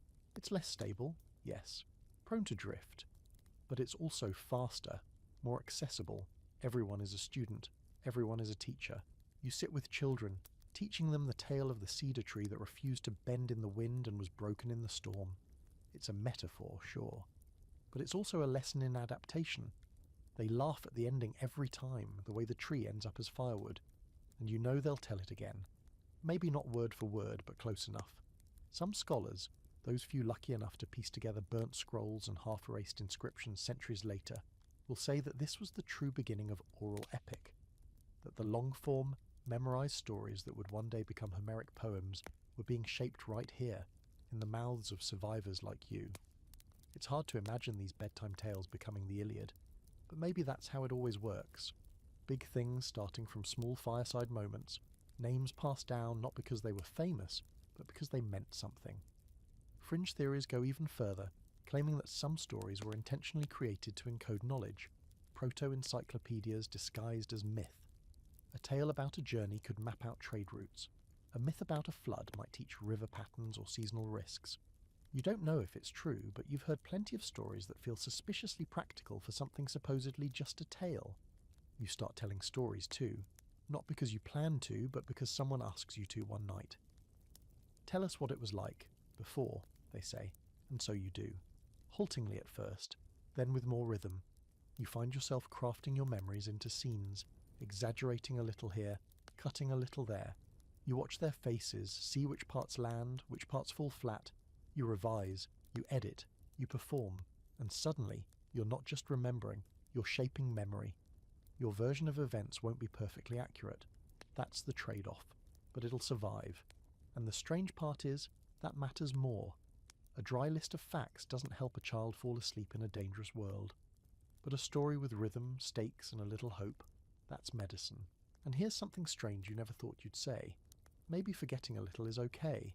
Maybe some parts of the old world are better off wrapped in myth, softened around the edges.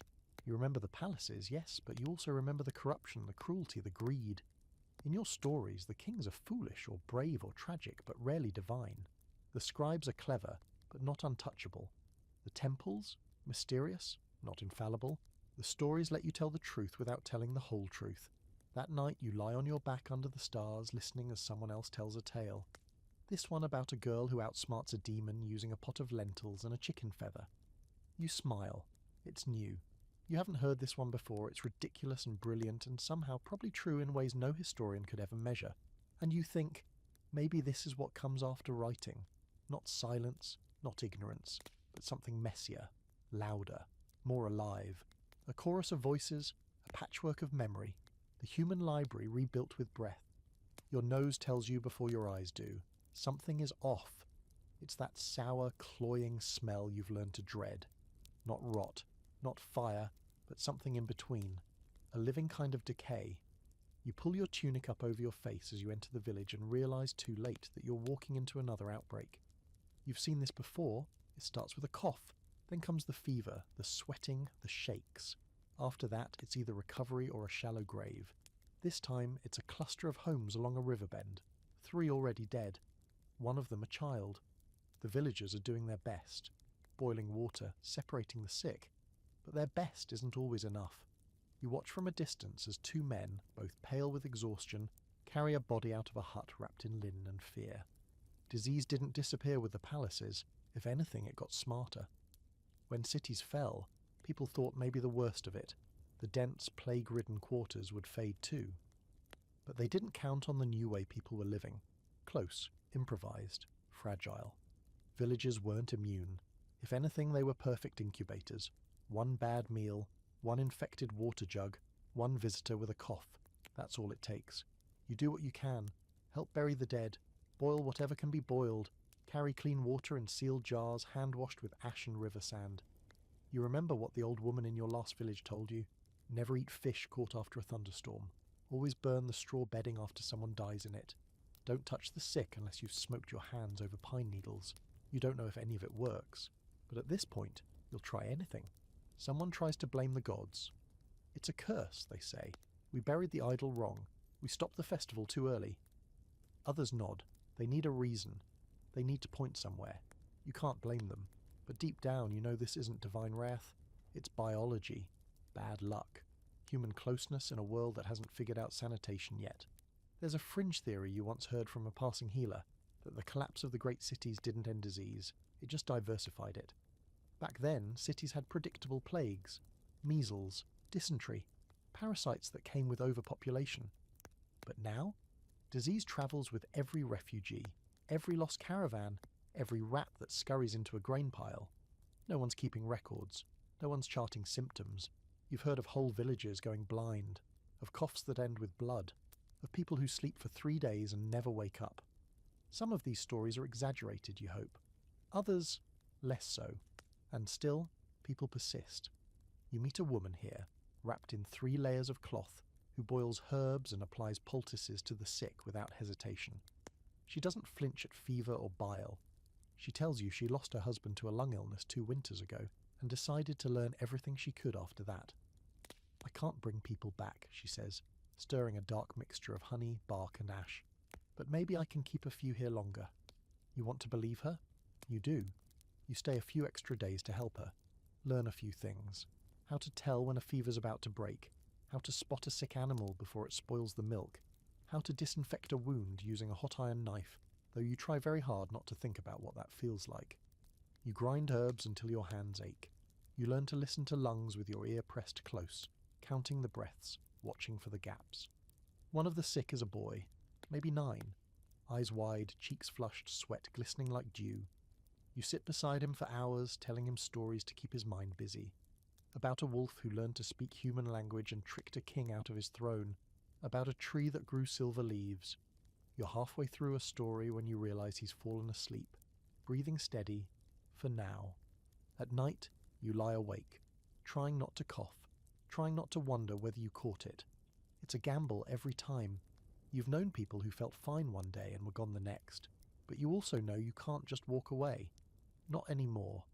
Not after what you've seen. Not after the quiet, terrifying dignity of people who keep treating the sick even after they've lost everyone they love. You help build a new quarantine shelter, not because anyone told you to, but because it needs to be done. Far from the main path, with good ventilation and a stream nearby. The walls are made of woven reeds and daubed with clay. You add charms to the door, just in case the gods are watching after all. Disease may not respect reason, but people still do what they can. You've seen this across every village, every region. The same makeshift hospitals, the same herbal knowledge passed like torches through the dark. No books, no doctors, no sterile instruments, just hands, memory and hope.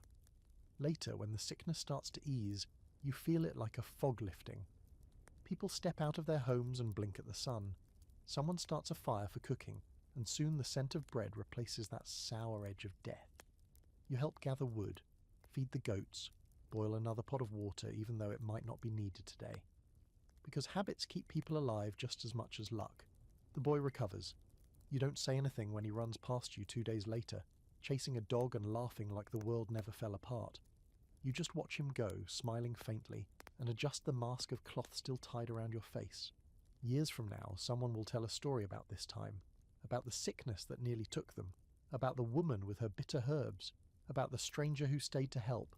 Maybe your name will vanish in the telling. Maybe you'll become a side character or a symbol or vanish entirely.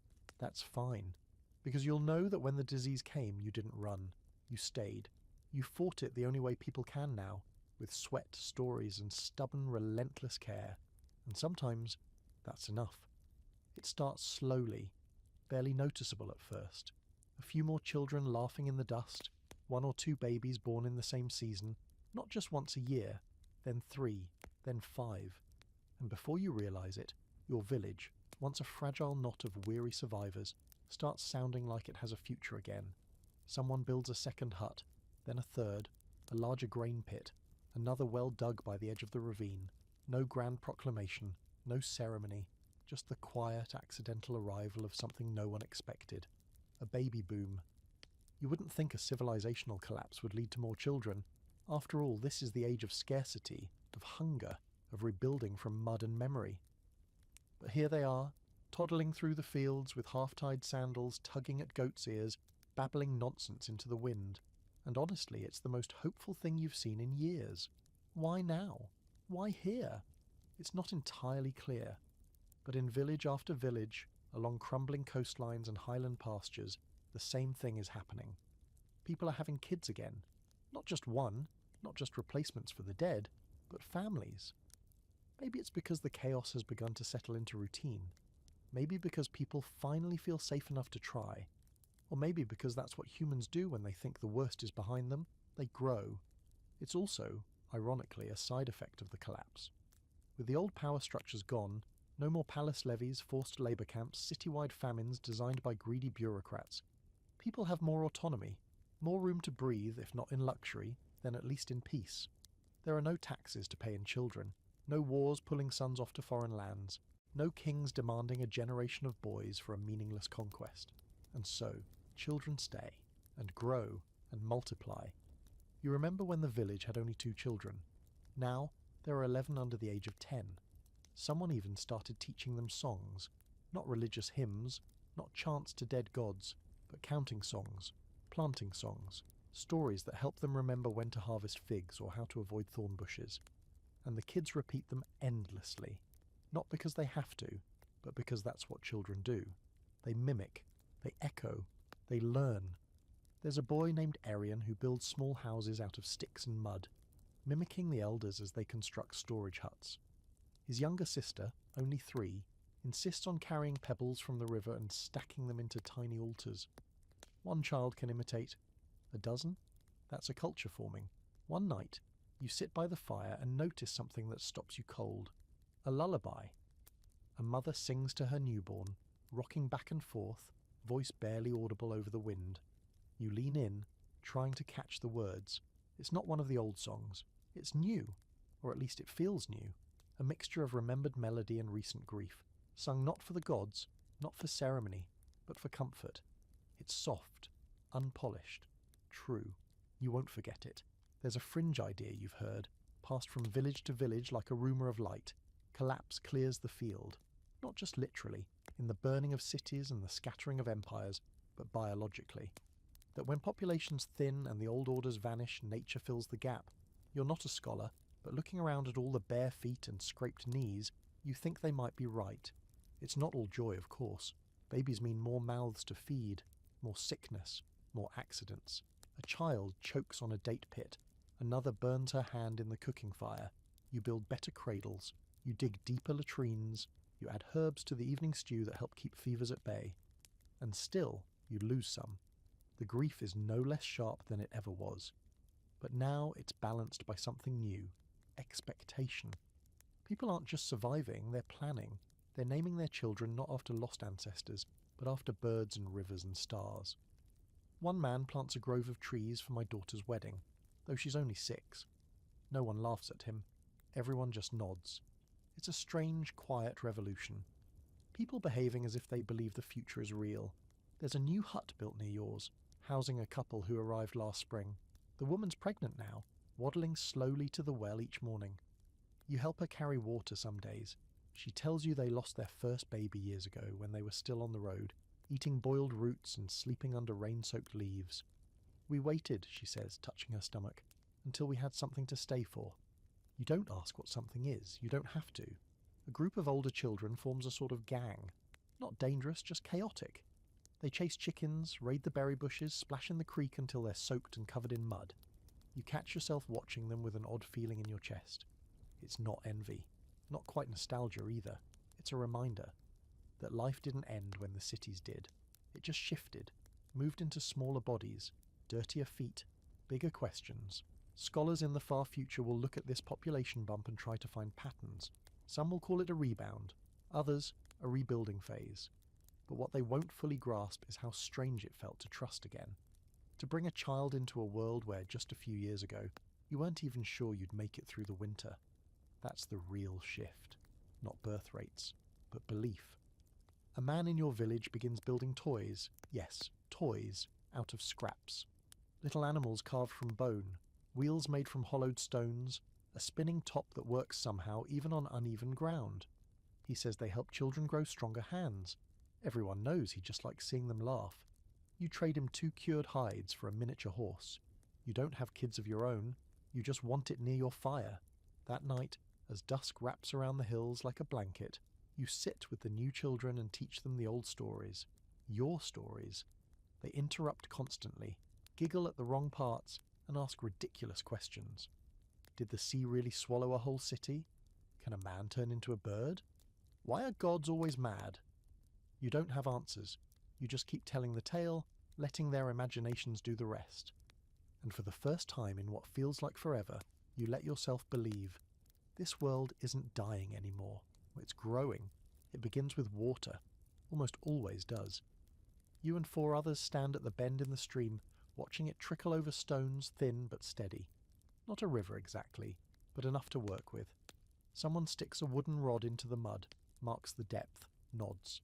Another grunts in approval, spits into the dirt like it's a blessing. This spot, this narrow crescent of earth tucked between 2 hills, could work. No one says, let's build a civilization here. You just look at each other and start gathering stones. Step 1, find water. You'd heard that phrase before. passed down from travellers, old farmers, even healers who tied it to omens. If you want anything to last, people, crops, animals, even stories, you need water. Not too much, not too little. Just enough to keep the dust from claiming everything. So you mark the edge of the stream with stones and tie strips of cloth to nearby trees. You walk the area again and again, testing the soil with your fingers, looking for flat land that doesn't flood, slopes that won't collapse in rain, shaded groves for livestock. You do this not because you have a master plan, but because you've done it before, or watched others do it, and you're finally ready to stop drifting. Step 2. Share it. This is harder than finding water. People are stubborn. They carry trauma like kindling, ready to ignite over the smallest spark. But this time, something's different. Maybe it's the baby swaddled in reed baskets. Maybe it's the memory of too many cold nights sleeping under tarps. Or maybe, after years of grabbing and running and fighting, people are just tired. Tired enough to try together. The first few days you all work in silence, clearing brush, hauling stones, shaping crude ditches to divert the stream. No orders, no overseers, just a rhythm. Someone starts keeping count of hours by placing stones in a row, one per half day. It's not a calendar, but it's close. You've stopped counting days anyway. Time now feels different, less linear, more circular. Step 3. Survive. That part you already know. You build your home a little uphill just out of the floodplain with walls made from woven branches caked in mud. The roof is low, sloped, packed with reeds. There's no door yet, just a cloth drape to keep insects out. Inside it smells of earth, smoke, and sweat. Outside, someone is building a clay oven. Someone else has started shaping a proper granary. Thicker walls, higher base, rodent-proof if you're lucky. You nod at them in passing. No one speaks much yet, but you're starting to understand each other. And here's the wild part. There's no blueprint. No scroll handed down from a king. No wise elder shouting commands. Just shared need and stubborn effort. It's slow, yes, and messy. The irrigation ditch floods the wrong section on the first try. A wall collapses in the rain. The oven smokes too much. But these are the kinds of problems that feel good to solve, because they're yours. One evening, as the sun sinks behind the ridge, someone brings out a flat stone with carved markings. It's not writing. Not quite. More like symbols. A spiral for water, a square for house, a scratch for firewood.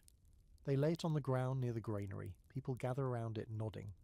It's crude, maybe meaningless to outsiders, but to you, it's the first draft of a shared language. A way to mark who contributed what, who gets which share, who needs help. It's not governance, but it's order. A few days later, someone suggests setting a rule. No taking from the grain pile without another person present. Not because you don't trust each other, but because trust is easier when it's visible. Someone else builds a stand for shared tools. Someone marks a section of land for common grazing. These aren't laws. There's no punishment written in stone. But slowly, your little cluster of huts is becoming more than a camp. It's becoming a system, one that works. You remember what the world was like before. Layers of hierarchy, enforced rituals, kings and temples and armies, everything controlled from the top, efficient until it wasn't. One failure in the chain, and the whole system collapsed like overbaked bread. What you're building now? It's not efficient, not elegant, but it bends. When something breaks, you fix it. When someone leaves, someone else steps in. A stranger arrives from another valley, bone-thin, half-starved, missing 3 fingers on one hand. You offer food, space, a quiet corner near the stream. He offers nothing in return. Not at first, but the next day he's helping rebuild the collapsed wall. A week later he teaches someone how to cure hides using pine ash and smoke. A month after that, he's carving new symbols into the community stone. "Why here?" he asks one night, sitting beside you, warming his hands over the fire. "Why not somewhere safer?" You think for a moment, then shrug. "We had water, and no one told us not to." He laughs. A real one. First you've heard from him. You decide to mark that too. Some historians, looking back through the dust of time, will see villages like yours and call them proto-states. Others will call them intentional communities, or neo-tribal formations. Doesn't matter. You'll never hear those terms. All you know is that without ceremony or design, you and a few dozen strangers became something larger than yourselves. Not a city, not an empire, just A beginning. A child is born here, the first since the camp was founded. Not in a hut, but in the open air, beneath the shade of a fig tree, her first cry echoing through the valley like a promise. Someone picks up a burnt stick and adds a new mark to the community stone. 2 lines and a curve. You don't ask what it means. Everyone seems to know already. You've seen collapse, you've walked through ruins, you've survived. But this is the first time you've felt like you're living again. The first sign that something's really shifting is the way people start talking about next year. Not just in passing, like a hope or a joke, but seriously. We'll expand the barley patch next year. Let's try digging a second well in the spring. I'll show the kids how to trap quail once the frost ends. That kind of talk didn't exist during the collapse, not even close. Back then, survival was counted in hours, sometimes days if you were lucky. Now there's the beginnings of what you could almost call planning. You wake early most mornings now, not because of fear, but because the chickens are loud and someone's already starting the fire for the day's baking. The village smells like wood smoke, yeast and livestock, the kind of warm, dirty scent that says people are living here, not just passing through. You step outside your hut and stretch, and all around you people are already moving, hauling water, gathering eggs, checking the garden plots. Life feels like it has rhythm again. The fields are fuller this year. Wheat, barley, lentils, even some wild flax someone managed to coax into rows. Your neighbours tried an experiment, intercropping legumes and grain, and to everyone's surprise it worked. The legumes fixed nitrogen in the soil and the barley came up stronger than before. You don't understand all the details, but the soil is darker, richer, and the stalks stand taller. There's a man in the village now who's obsessed with irrigation. He digs canals like he's building his way to the underworld, always muttering about slope, gravity, water pressure. The first few ditches he cut just made puddles. The next ones turned half the village path into mud. But now somehow there's a neat little system. 3 branches fed by a spring-fed stream, trickling into the fields and even a bathing trough. A bathing trough. You haven't seen anyone willingly soak in clean water since the cities fell. The kids in the village have chores now. Not punishment, just participation. They gather kindling. They stir mash. They shoo goats away from drying laundry. One girl even figured out how to weave baskets that don't unravel at the corners. Her fingers are faster than yours, and when she teaches you, you don't take it as an insult. That's the new rule around here. Whoever knows how to do it best gets to lead. Doesn't matter if they're 8 or 80. And it's not just agriculture.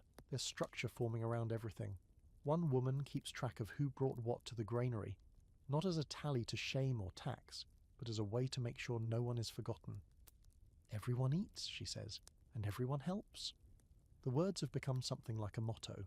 Someone carved them into a piece of driftwood and nailed it to the main post of the longhouse. You never thought you'd be moved by something so simple. You're watching, in real time, as your community rebuilds from the roots. And the roots are strong. A man arrives from the north, hobbling slightly, wrapped in layers of wool. He carries a wooden tube sealed with wax, and inside is something you haven't seen in years, a hand-drawn map. Crude, yes, but it shows valleys, rivers, even names, some new, some old. He says he's been mapping out safe zones, places where things are starting to grow again, he says, not just crops. People he spends a few nights trading stories and marking up your surroundings.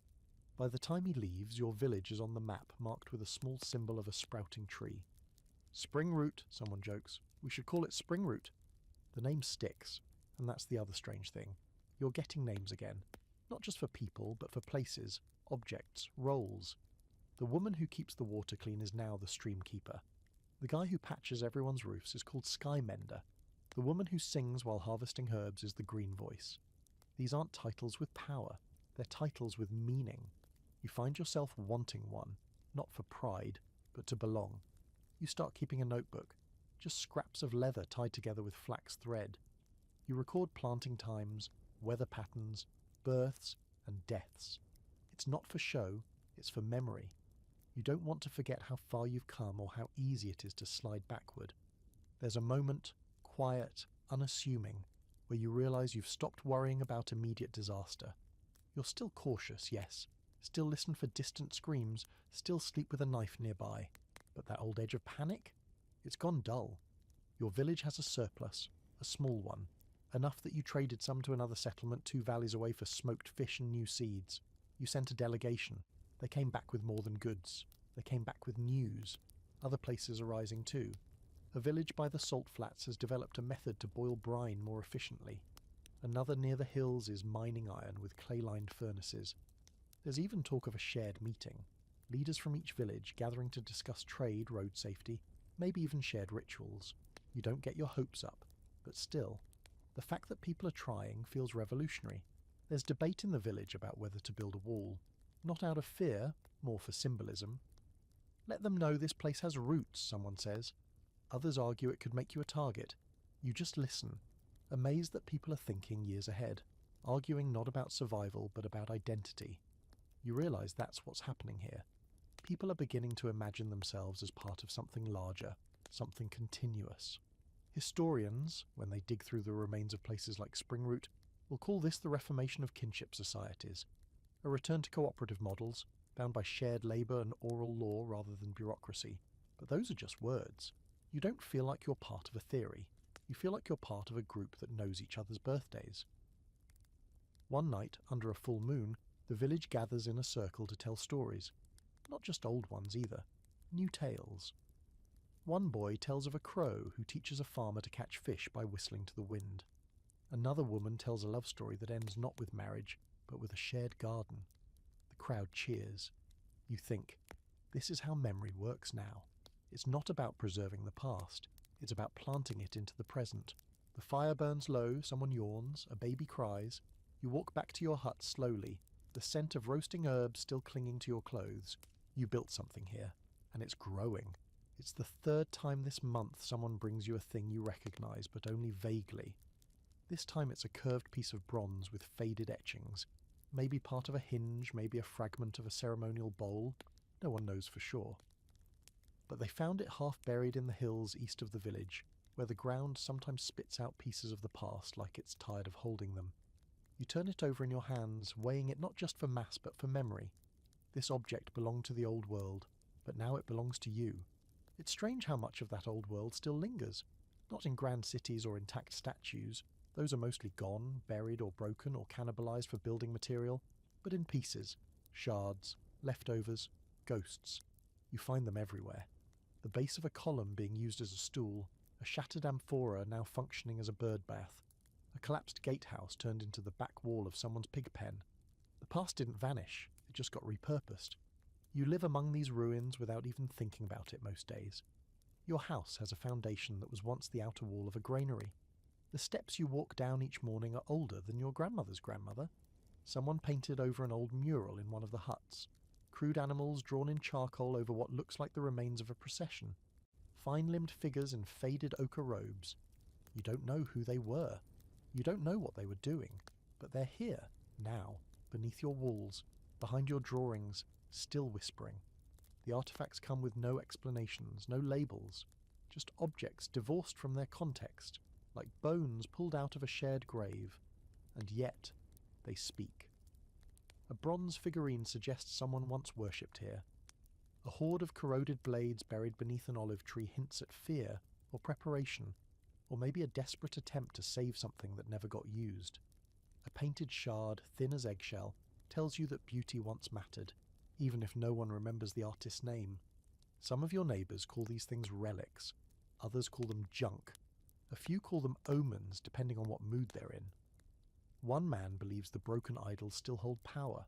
He refuses to enter any structure where he finds them buried in the foundation.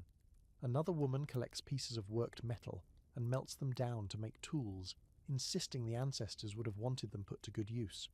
You suspect the ancestors have no opinion. They're long gone, but the argument keeps things interesting. You've started to notice how much of your life is built on the skeleton of the past. Your village path follows the route of an old aqueduct. Your best clay is dug from the collapsed cistern of a former bathhouse. Your goats graze among the overgrown remains of what was probably a marketplace. You don't think about it all the time, but when you do, it hits you hard. You're walking through a world of ruins. Not in it, through it. Every step is a conversation with what came before, and yet it doesn't feel like you're haunted. It feels more like inheritance.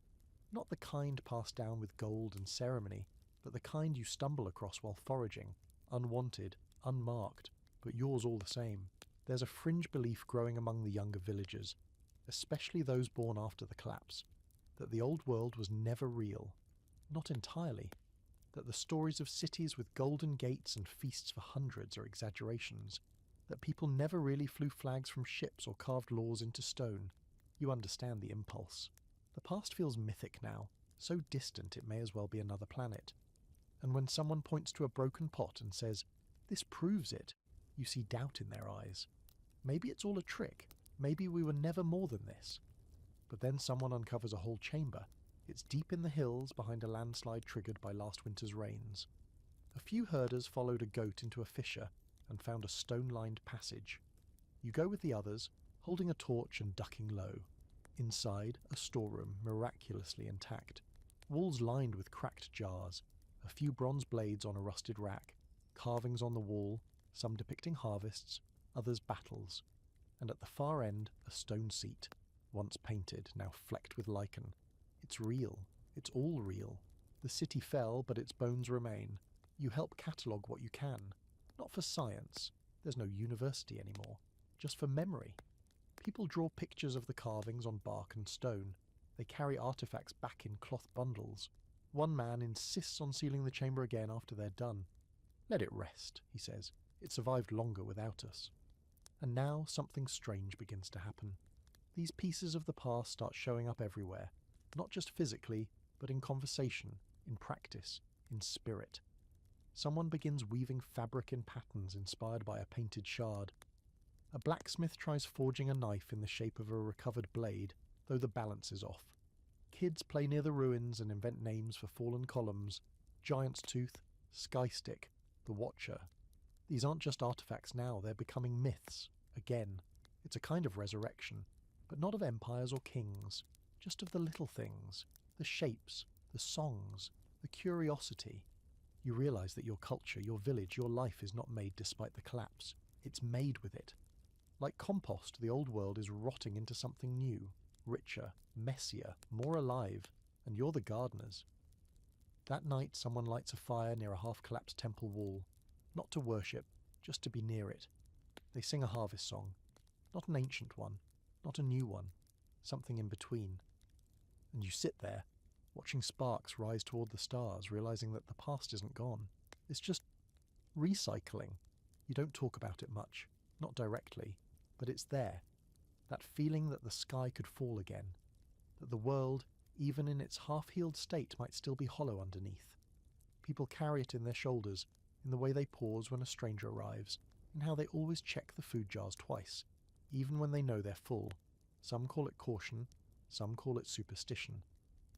But deep down, you know what it really is: collapse trauma. It's in you too.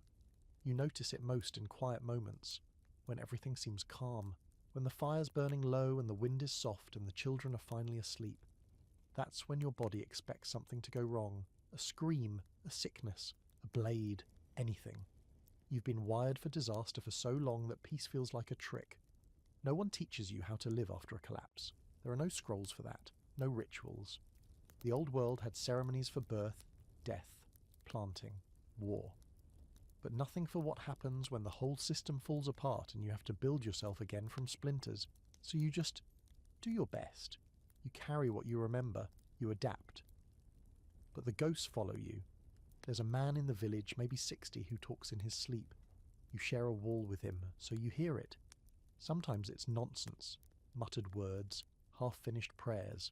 Other times, it's names. You asked once, gently, who they were. He didn't answer. Just looked at you like someone who'd seen a library burn. You never asked again. A woman near the West Path refuses to eat anything stored in sealed jars. Says she saw a village die from spoiled grain once. She makes her own food every day, fresh, from scratch, no matter how tired she is. People laugh, call her the baker who never sleeps, but you watch her and you understand. It's not just habit, it's a wound. Even the children show signs. One girl screams if left alone for more than a few minutes. A boy hoards berries under his sleeping mat, even though he eats well now. You don't punish them, you just adjust. Build routines around their fears. Let them keep their secret stashes. One day, they'll stop. Or not.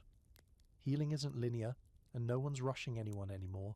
There's a fringe belief some people whisper about. Collapse memory, they call it. The idea that trauma gets passed down, not just through stories, but through bodies. That fear can live in blood. That descendants of disaster carry echoes of it, like shadows sewn into their muscles. You don't know if it's true, but it feels right. You didn't live through the fall of the biggest cities, but you feel them.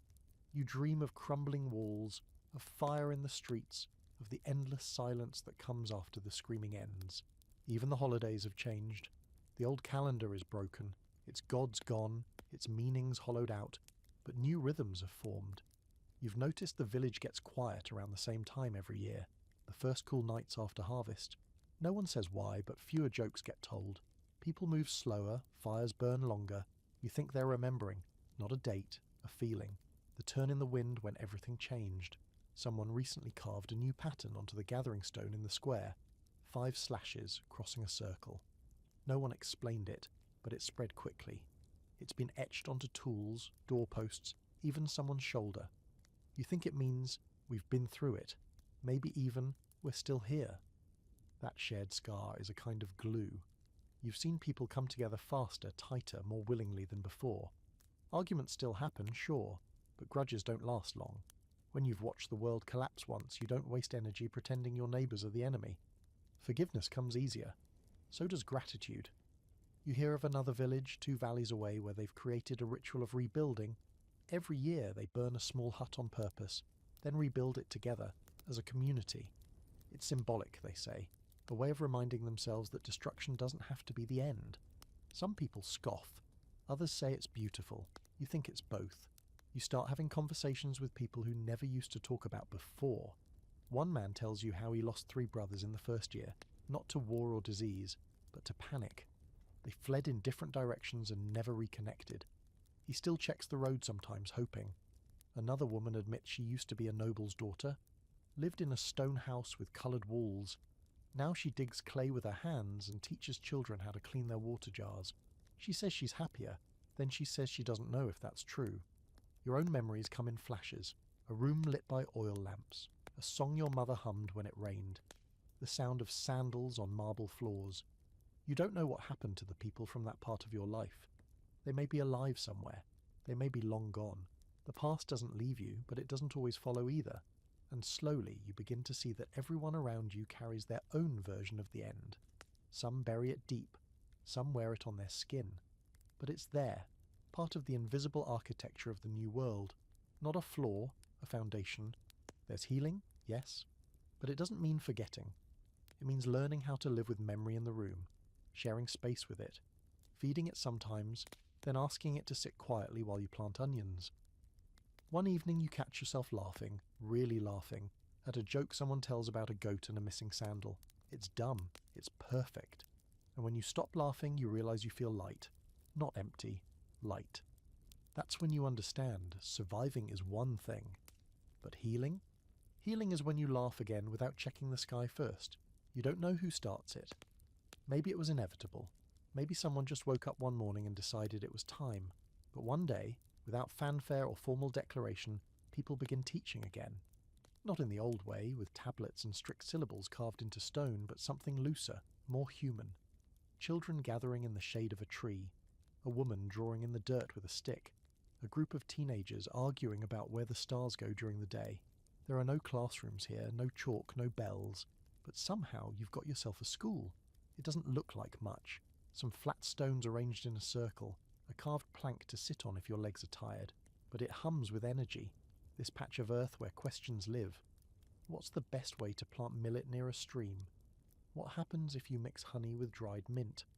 Why do frogs sing before it rains? You hear these questions asked like riddles, and then answered by the group, not with certainty, but with curiosity, with a willingness to wonder out loud.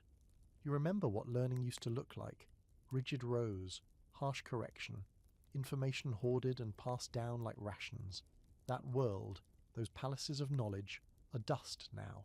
But here, learning is collaborative, it's joyful, it's a little chaotic. The kids don't sit still, they argue, they mimic bird calls mid-lesson. One of them, a boy with a missing front tooth, insists a rainbow is the sky's apology after yelling too loud. No one corrects him. They just laugh, and someone adds, Maybe it's a gift for plants. And suddenly you've got a working theory on atmospheric blessings. The teachers are whoever knows the most about a thing. The old shepherd teaches counting with pebbles. The potter shows kids how to read clay for cracks. A teenager who spent months on the coast explains how tides shift depending on the shape of the moon. You contribute too, sharing what you've learned about soil rotation, or how to test a rope's strength by wrapping it around your palm in 3 loops. It's not formal, but it sticks. Every now and then someone will ask, but how did they do it before? And you'll realise how little you actually know about the pre-collapse knowledge. You've forgotten things. Everyone has. The old systems are like a language you once spoke fluently, but now only remember in fragments. You don't pretend otherwise. Instead, you make space for the unknown. You tell the students, let's figure it out together. One girl, maybe 8, develops an obsession with constellations. She carves patterns into bark, mapping where the stars appear each night. She names them herself, since the old names are mostly lost. That's the goat, she says, pointing upward, because she watches the mountain. Her twin brother insists that a clump of stars is called the fish that never stops. You ask him why, and he says, because it's always running and it's never caught. He says it like a proverb, like something he didn't make up but inherited. There's a debate over whether to start writing things down. One man argues that memory is enough, that stories and songs preserve better than symbols. Another wants to adopt the Phoenician script, with its smooth, clever characters. You stay out of it at first. But then someone gives you a smooth plank and a stick dipped in berry juice, and you find yourself writing anyway. Not because you want to preserve knowledge forever, just because it feels good to make a mark, something that might survive you. A travelling group arrives one afternoon, having heard about the teaching circle. Among them is a woman who once studied under a scribe long before the collapse. She speaks slowly, like someone not used to being heard. But when she draws symbols in the dirt, everyone crowds close. She shows how each sound can be carved, how thoughts can live outside the body. It's like a spell. You see it hit the children like lightning. You mean we can trap our thoughts and send them across time? It's a fragile kind of power, but it's real. You begin recording things in earnest, lists of plants, the seasons they bloom, what the stars looked like on a night when the crops came early. You ask the elders to tell their stories again, and this time you write them down, not perfectly, not for glory, just so that someone someday might remember that you were here. There's a ceremony of sorts when the first of these new books is finished. Not a feast, food still too precious, but a gathering. Everyone touches the pages, one by one, quietly, like it's a sacred animal. A child reads aloud the first page. This is what we know. So far and no one laughs. Not because it's serious, but because it's true. That's the spirit of this new education. Not certainty, but curiosity. Not hierarchy, but conversation. Not preservation, but participation. A few of the older folks are wary. They worry that all this writing down will make people lazy, that memory will weaken, that tradition will slip. Maybe they're right. But even they admit, when they see the youngest children drawing stars and symbols on their skin with soot and berry dye, that something important is happening. You lie awake one night under a cloudless sky, the air warm and still, and think about what it means to learn in a world without walls, to teach in a world where no one claims authority, to raise children in a world where asking why is an invitation, not a challenge. And then you think, this is what schools were always meant to be, not factories for facts, but gardens for wonder. You wake to the sound of drums, not fast, not urgent, just a low, steady rhythm echoing through the trees. It's early, still grey with morning fog, but already people are moving. You rub your eyes and step outside to see children with ash-streaked faces, women weaving herbs into garlands, and the village square slowly filling with painted stones, feathers, baked bread, and carved bone trinkets. You're not sure who decided today would be the festival. It just happened, like the seasons, like breath. It doesn't have a name, not officially. Some people call it the gathering. Others say renewal day. A few elders shrug and just call it today. But you know what it really is. The first real celebration since the world fell apart. Not a meal of desperation. Not a solemn ritual. A celebration. The drums continue. Now there are flutes. Reed pipes made by a boy with chipped teeth and a surprisingly good ear for pitch. He taught himself how to play by listening to the wind whistle through hollow logs. He says he's trying to copy the birds. Honestly, he's not far off. Someone lights a fire, Not for cooking, just for watching. A spiralling flame in the centre of the square, with stones placed around it for seating. There's no officiant, no high priest, just a general agreement. Today, we gather. Today, we remember the good. Today, we give thanks, not to the old gods, not necessarily to the new, but to each other. It starts with food, always food. Baskets of flatbread, steaming roots, fermented goat's milk, honey walnut cakes made with flour saved from last season's grain surplus. You see people exchanging gifts, hand-carved toys, woven bands, a comb made from antler. No one expects anything in return. It's the kind of generosity that makes your chest ache a little. Then come the stories. A woman stands by the fire and tells a tale about the river spirit who weaves silver fish into her hair. A man counters with a tale of a fire demon who only dances on the darkest nights. The children join in with absurd adventures involving flying chickens and talking mushrooms. It's half theatre, half nonsense, but no one cares. The point isn't the accuracy, it's the sharing. You notice something during the laughter. People are making eye contact again. Long, lingering, easy eye contact. You haven't seen that in years. After the collapse, everyone looked down, looked away. Now they look into each other. That alone feels like a miracle. As the sun climbs higher, someone suggests a contest. Who can make the tallest tower using only river stones? It sounds ridiculous, but suddenly there are 3 teams, and within minutes people are wading into the shallows, shouting, laughing, stacking carefully. The towers wobble, fall, rise again. The winning structure stands about hip-high before the top stone topples dramatically into the mud, splashing everyone in range. No prizes, just applause and wet feet. There's music now, real music. The flutes are joined by clapping, drumming, and something that might be a crude lyre made from stretched hide and bent wood. People dance, not like they did in the temples. No rigid moves, no rehearsed sequences. This is dancing for the sake of movement. You watch a man with a limp sway in time with the beat, supported by a woman laughing so hard she can barely keep her balance. They're terrible dancers. They're beautiful dancers. You think of the old festivals, the ones ruled by class, by duty, by ritual. You remember how ornate everything was. The robes, the gold-threaded banners, the long, silent processions under starlight. This isn't that. There's no grandeur here, no perfection, but God's, it's alive. A few of the elders begin humming a song no one has sung in years, something from the old days. A harvest tune, slow and winding. One by one, people pick it up. You recognize a line, then another, and suddenly the whole square is singing, half in harmony, half off key, but together.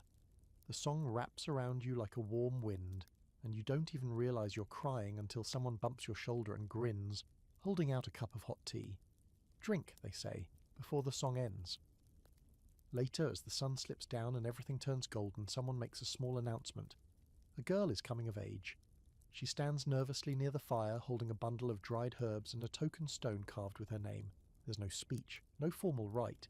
She just steps into the circle and says, "I'm ready to take my place." And everyone claps. That's it. That's enough. The stars appear, and the stories get weirder. The fire crackles. Someone passes around roasted seeds, and someone else hands you a warm blanket. You lie back on the dirt, the kind that doesn't feel dirty anymore, and watch as the moon climbs above the trees. Around you, laughter drifts into the night air like incense. Quiet, steady, earned. You don't know what will happen tomorrow. Maybe a storm will come. Maybe nothing will change. But today, your people danced. They feasted. They remembered who they were.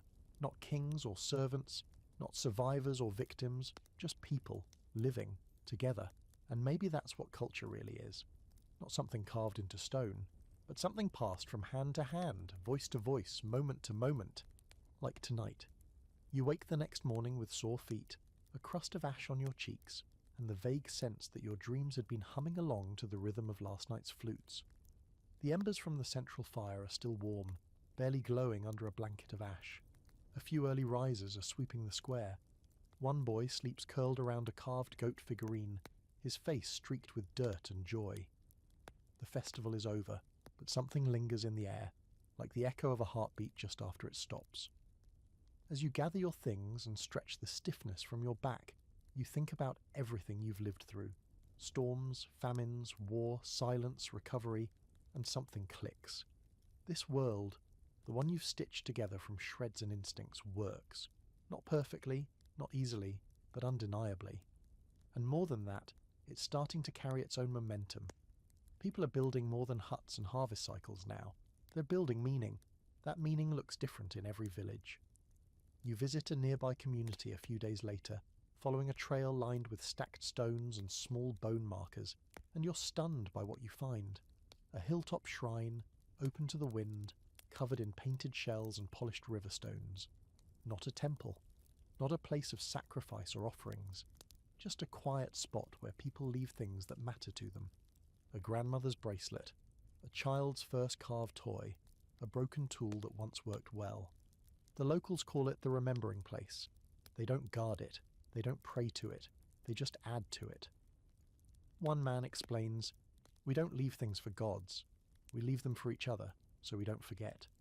You press your fingers to a smooth stone etched with a single spiral and feel a pang in your chest. Not sadness, not grief, just recognition. You start seeing these little sites everywhere. A crossroad marked with woven grasses refreshed weekly. A sacred oak where people whisper names into the bark. A streambed painted with circles and lines. Messages in a new visual language no one's formally taught, but everyone seems to understand. These aren't just remnants of the old world. They're adaptations. Rituals reborn from need, not command. Spirituality without structure, belief without bureaucracy. One night, a group of travellers passes through your village and shares a story. Far to the west, people are building a new kind of monument, not to gods, to survival. Stones stacked in tall spirals, one for every year since the collapse. Inside each spiral, small chambers hold offerings, tools, stories, maps, even jokes. Because if the world ends again, the storyteller says with a crooked smile, we want the next version of us to laugh too. There's a quiet debate growing, nothing formal, but something you hear murmured near fires passed between trading partners. What is sacred now? The old gods feel distant. The statues, mostly broken, the names, jumbled. But people still need to believe in something, so they believe in each other, in children, in the soil, in days like yesterday, when laughter outlasted fear. You once thought the collapse would kill religion. Instead, it shattered it into 1,000 little shards, each one picked up by a different hand and polished into something new. One village lights candles at the base of every new structure to invite the spirit of shelter. Another leaves bits of grain at the edge of the field for the blessing birds. A woman you meet insists her dreams predict weather patterns. You laugh, until her prediction of rain, down to the hour, comes true. You ask her how she knows. She shrugs. Maybe I'm just lucky. Maybe the clouds talk to me. Maybe they do. You see more and more people wearing charms, not the kind that once marked rank or allegiance, but symbols of comfort. A twisted bit of wire, a button from an old tunic, a sun carved into clay. No two are the same, and no one judges anyone else's. You wear one too now, a bead from the old Phoenician trader's sash, tied around your wrist with fraying twine. You touch it without thinking sometimes, especially when things feel fragile. And then there's the sky. One of the kids in your village has begun mapping the stars with a kind of devotion you can't help but admire. He sleeps by day and scribbles by night, drawing constellations with sticks and stones, naming each one as if he's the first to ever see them. That one's the cradle, he says, pointing upward. It holds all the others when the sky gets tired. You ask if he made that up. He shrugs. It just feels true. That's the current running through everything now. A shift from certainty to feeling, from law to law, from doctrine to meaning-making. People no longer ask, is it true? They ask, does it help? That, you think, is what belief looks like in the world after collapse. And belief, it turns out, isn't fragile. It's just flexible. You find yourself keeping rituals you never planned. Washing your hands in river water before telling stories. Burying the first clump of dirt when planting. Leaving the last bite of a meal near your doorway. For those who aren't here, you don't know where these habits came from. Maybe you made them up. Maybe someone else did. Maybe it doesn't matter. They help. That's enough. Even silence has become sacred. At sunset, the village naturally falls quiet. Not because someone told them to, but because the light becomes too beautiful to interrupt. You sit with your back against a warm wall, watching the shadows stretch, listening to the breeze comb through the wheat. For a long moment, no one speaks. No one needs to. In the absence of temples, the world itself has become the sanctuary. You used to think belief required power. Now you see it requires presence, attention, a willingness to sit with mystery and not demand it explain itself. One of the elders puts it best, murmuring after a long walk through the hills, "The gods aren't gone. They just learned to speak quieter. And maybe that's enough." The first letters arrive tied to birds. They're crude, half drawings, half scribbles, but unmistakably intentional.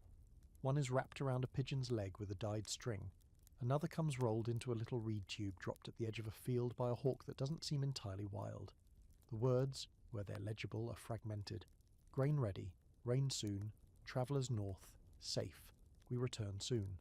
Messages, real ones, from outside. The news spreads fast, not because it's dramatic, but because it's quiet and strange, like a voice you didn't realise you missed until you heard it again. There are other villages, other people, reaching out. And they figured out ways to do it. You helped build the first message post, a high perch of smooth stone and woven sticks, where birds can land and messengers can leave tokens, scraps, scrolls. The birds are trained, partially. They don't always go where they should, but sometimes they do. And when they land with a new message, someone runs to ring the little clay bell strung by the gate. Everyone gathers. Someone reads it aloud, even when it makes little sense, even when the writing is little more than squiggles and smudged charcoal. Communication, after years of silence, feels like a kind of resurrection. Soon after, a walking messenger arrives, an older man with sharp eyes and a staff carved with symbols from 5 different regions. He's been travelling the valleys, he says, stitching a network. Not an empire, he insists, just understanding. He carries messages, maps, samples of tools and seeds from other settlements. His pack is heavy and his bones creak when he moves, but his smile could crack granite. He stays a few nights, trading stories by firelight. He tells you of a fishing village that rebuilt its boats using blueprints etched on shell fragments, of a mountain clan that's learned to harvest heat from deep caves, warming whole homes in winter, of a desert outpost where people write messages on sun-bleached bone and trade them as sacred artifacts. It's all coming back, he says. Not the old world, but something. The next morning he gives you a folded square of bark. On it, a list of settlements, coordinates, markings. It's not a map, not exactly, but a directory. A rough idea of who's out there, and how to reach them. Your village is on it, spring route, drawn with a crooked little tree, and just like that you're part of something. There's talk of sending your own messenger, someone young, nimble, good with animals. There's debate over who should go. Eventually 2 volunteers step forward. A teenage girl with a head full of practical questions, and a man who once lived in the saltlands and still walks like he's expecting the ground to shift.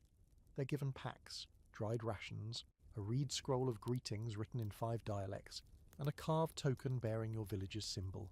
They leave before dawn, walking down the ridge path with the quiet tension of people who know the world is watching. And in a way, it is.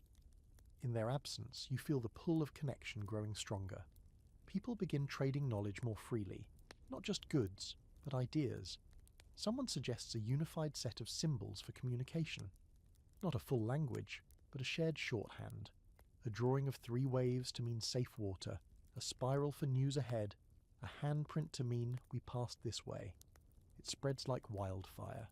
You start seeing these marks carved into tree trunks, painted on stones, scratched into door lintels. A grassroots language rising from the dust. Another fringe idea begins to float around. This one from the hill folk who speak in metaphor and never raise their voices. They say the collapse didn't end the world. It just redistributed it. The pieces broke apart, one says, so they could learn to speak to each other. You don't fully understand it, but it makes you feel hopeful. The messengers return weeks later, leaner, sunburnt, grinning. They carry news, 9 villages, 3 of which you've never even heard of. They have lists of goods, barter offers, healing remedies, a new method for preserving fruit in ash and salt. One group has begun tracking time again, using moon cycles and flood markers. Another has mapped the stars and given them new names. One village even asked if there's interest in organising a yearly gathering, a meeting of settlements to trade, sing, teach, remember. And suddenly the future doesn't just feel possible, it feels collaborative. You gather with the others at night to talk about it. Not to decide everything, just to listen, to imagine, to ask. What kind of world do we want to build now? You talk about roads, not the wide paved ones of the old empires, but footpaths lined with carved posts and waystones. A network of safe trails, shared symbols, common rules. No weapons within fire circles. Shelter for all travellers. Leave what you can, take what you need. Not law, understanding. A few elders caution against moving too fast. The last time the world got big, one says, it got cruel. No one argues, but no one wants to stay small forever either. This time you'll build it slowly, carefully, with roots, not walls. You look at the stars and think of all the fires burning on other hills tonight, other villages, other people. You are not alone. You haven't been for some time, but now, finally, you feel it. That night someone starts carving a new post for the central square. A tall one, smooth and strong, with space for dozens of symbols. At the top they carve the spiral, below it the handprint, and beside it the tree. Spring root, the village that rose from memory. The stars are out again. Not as cold tonight, and not as scattered as they used to feel.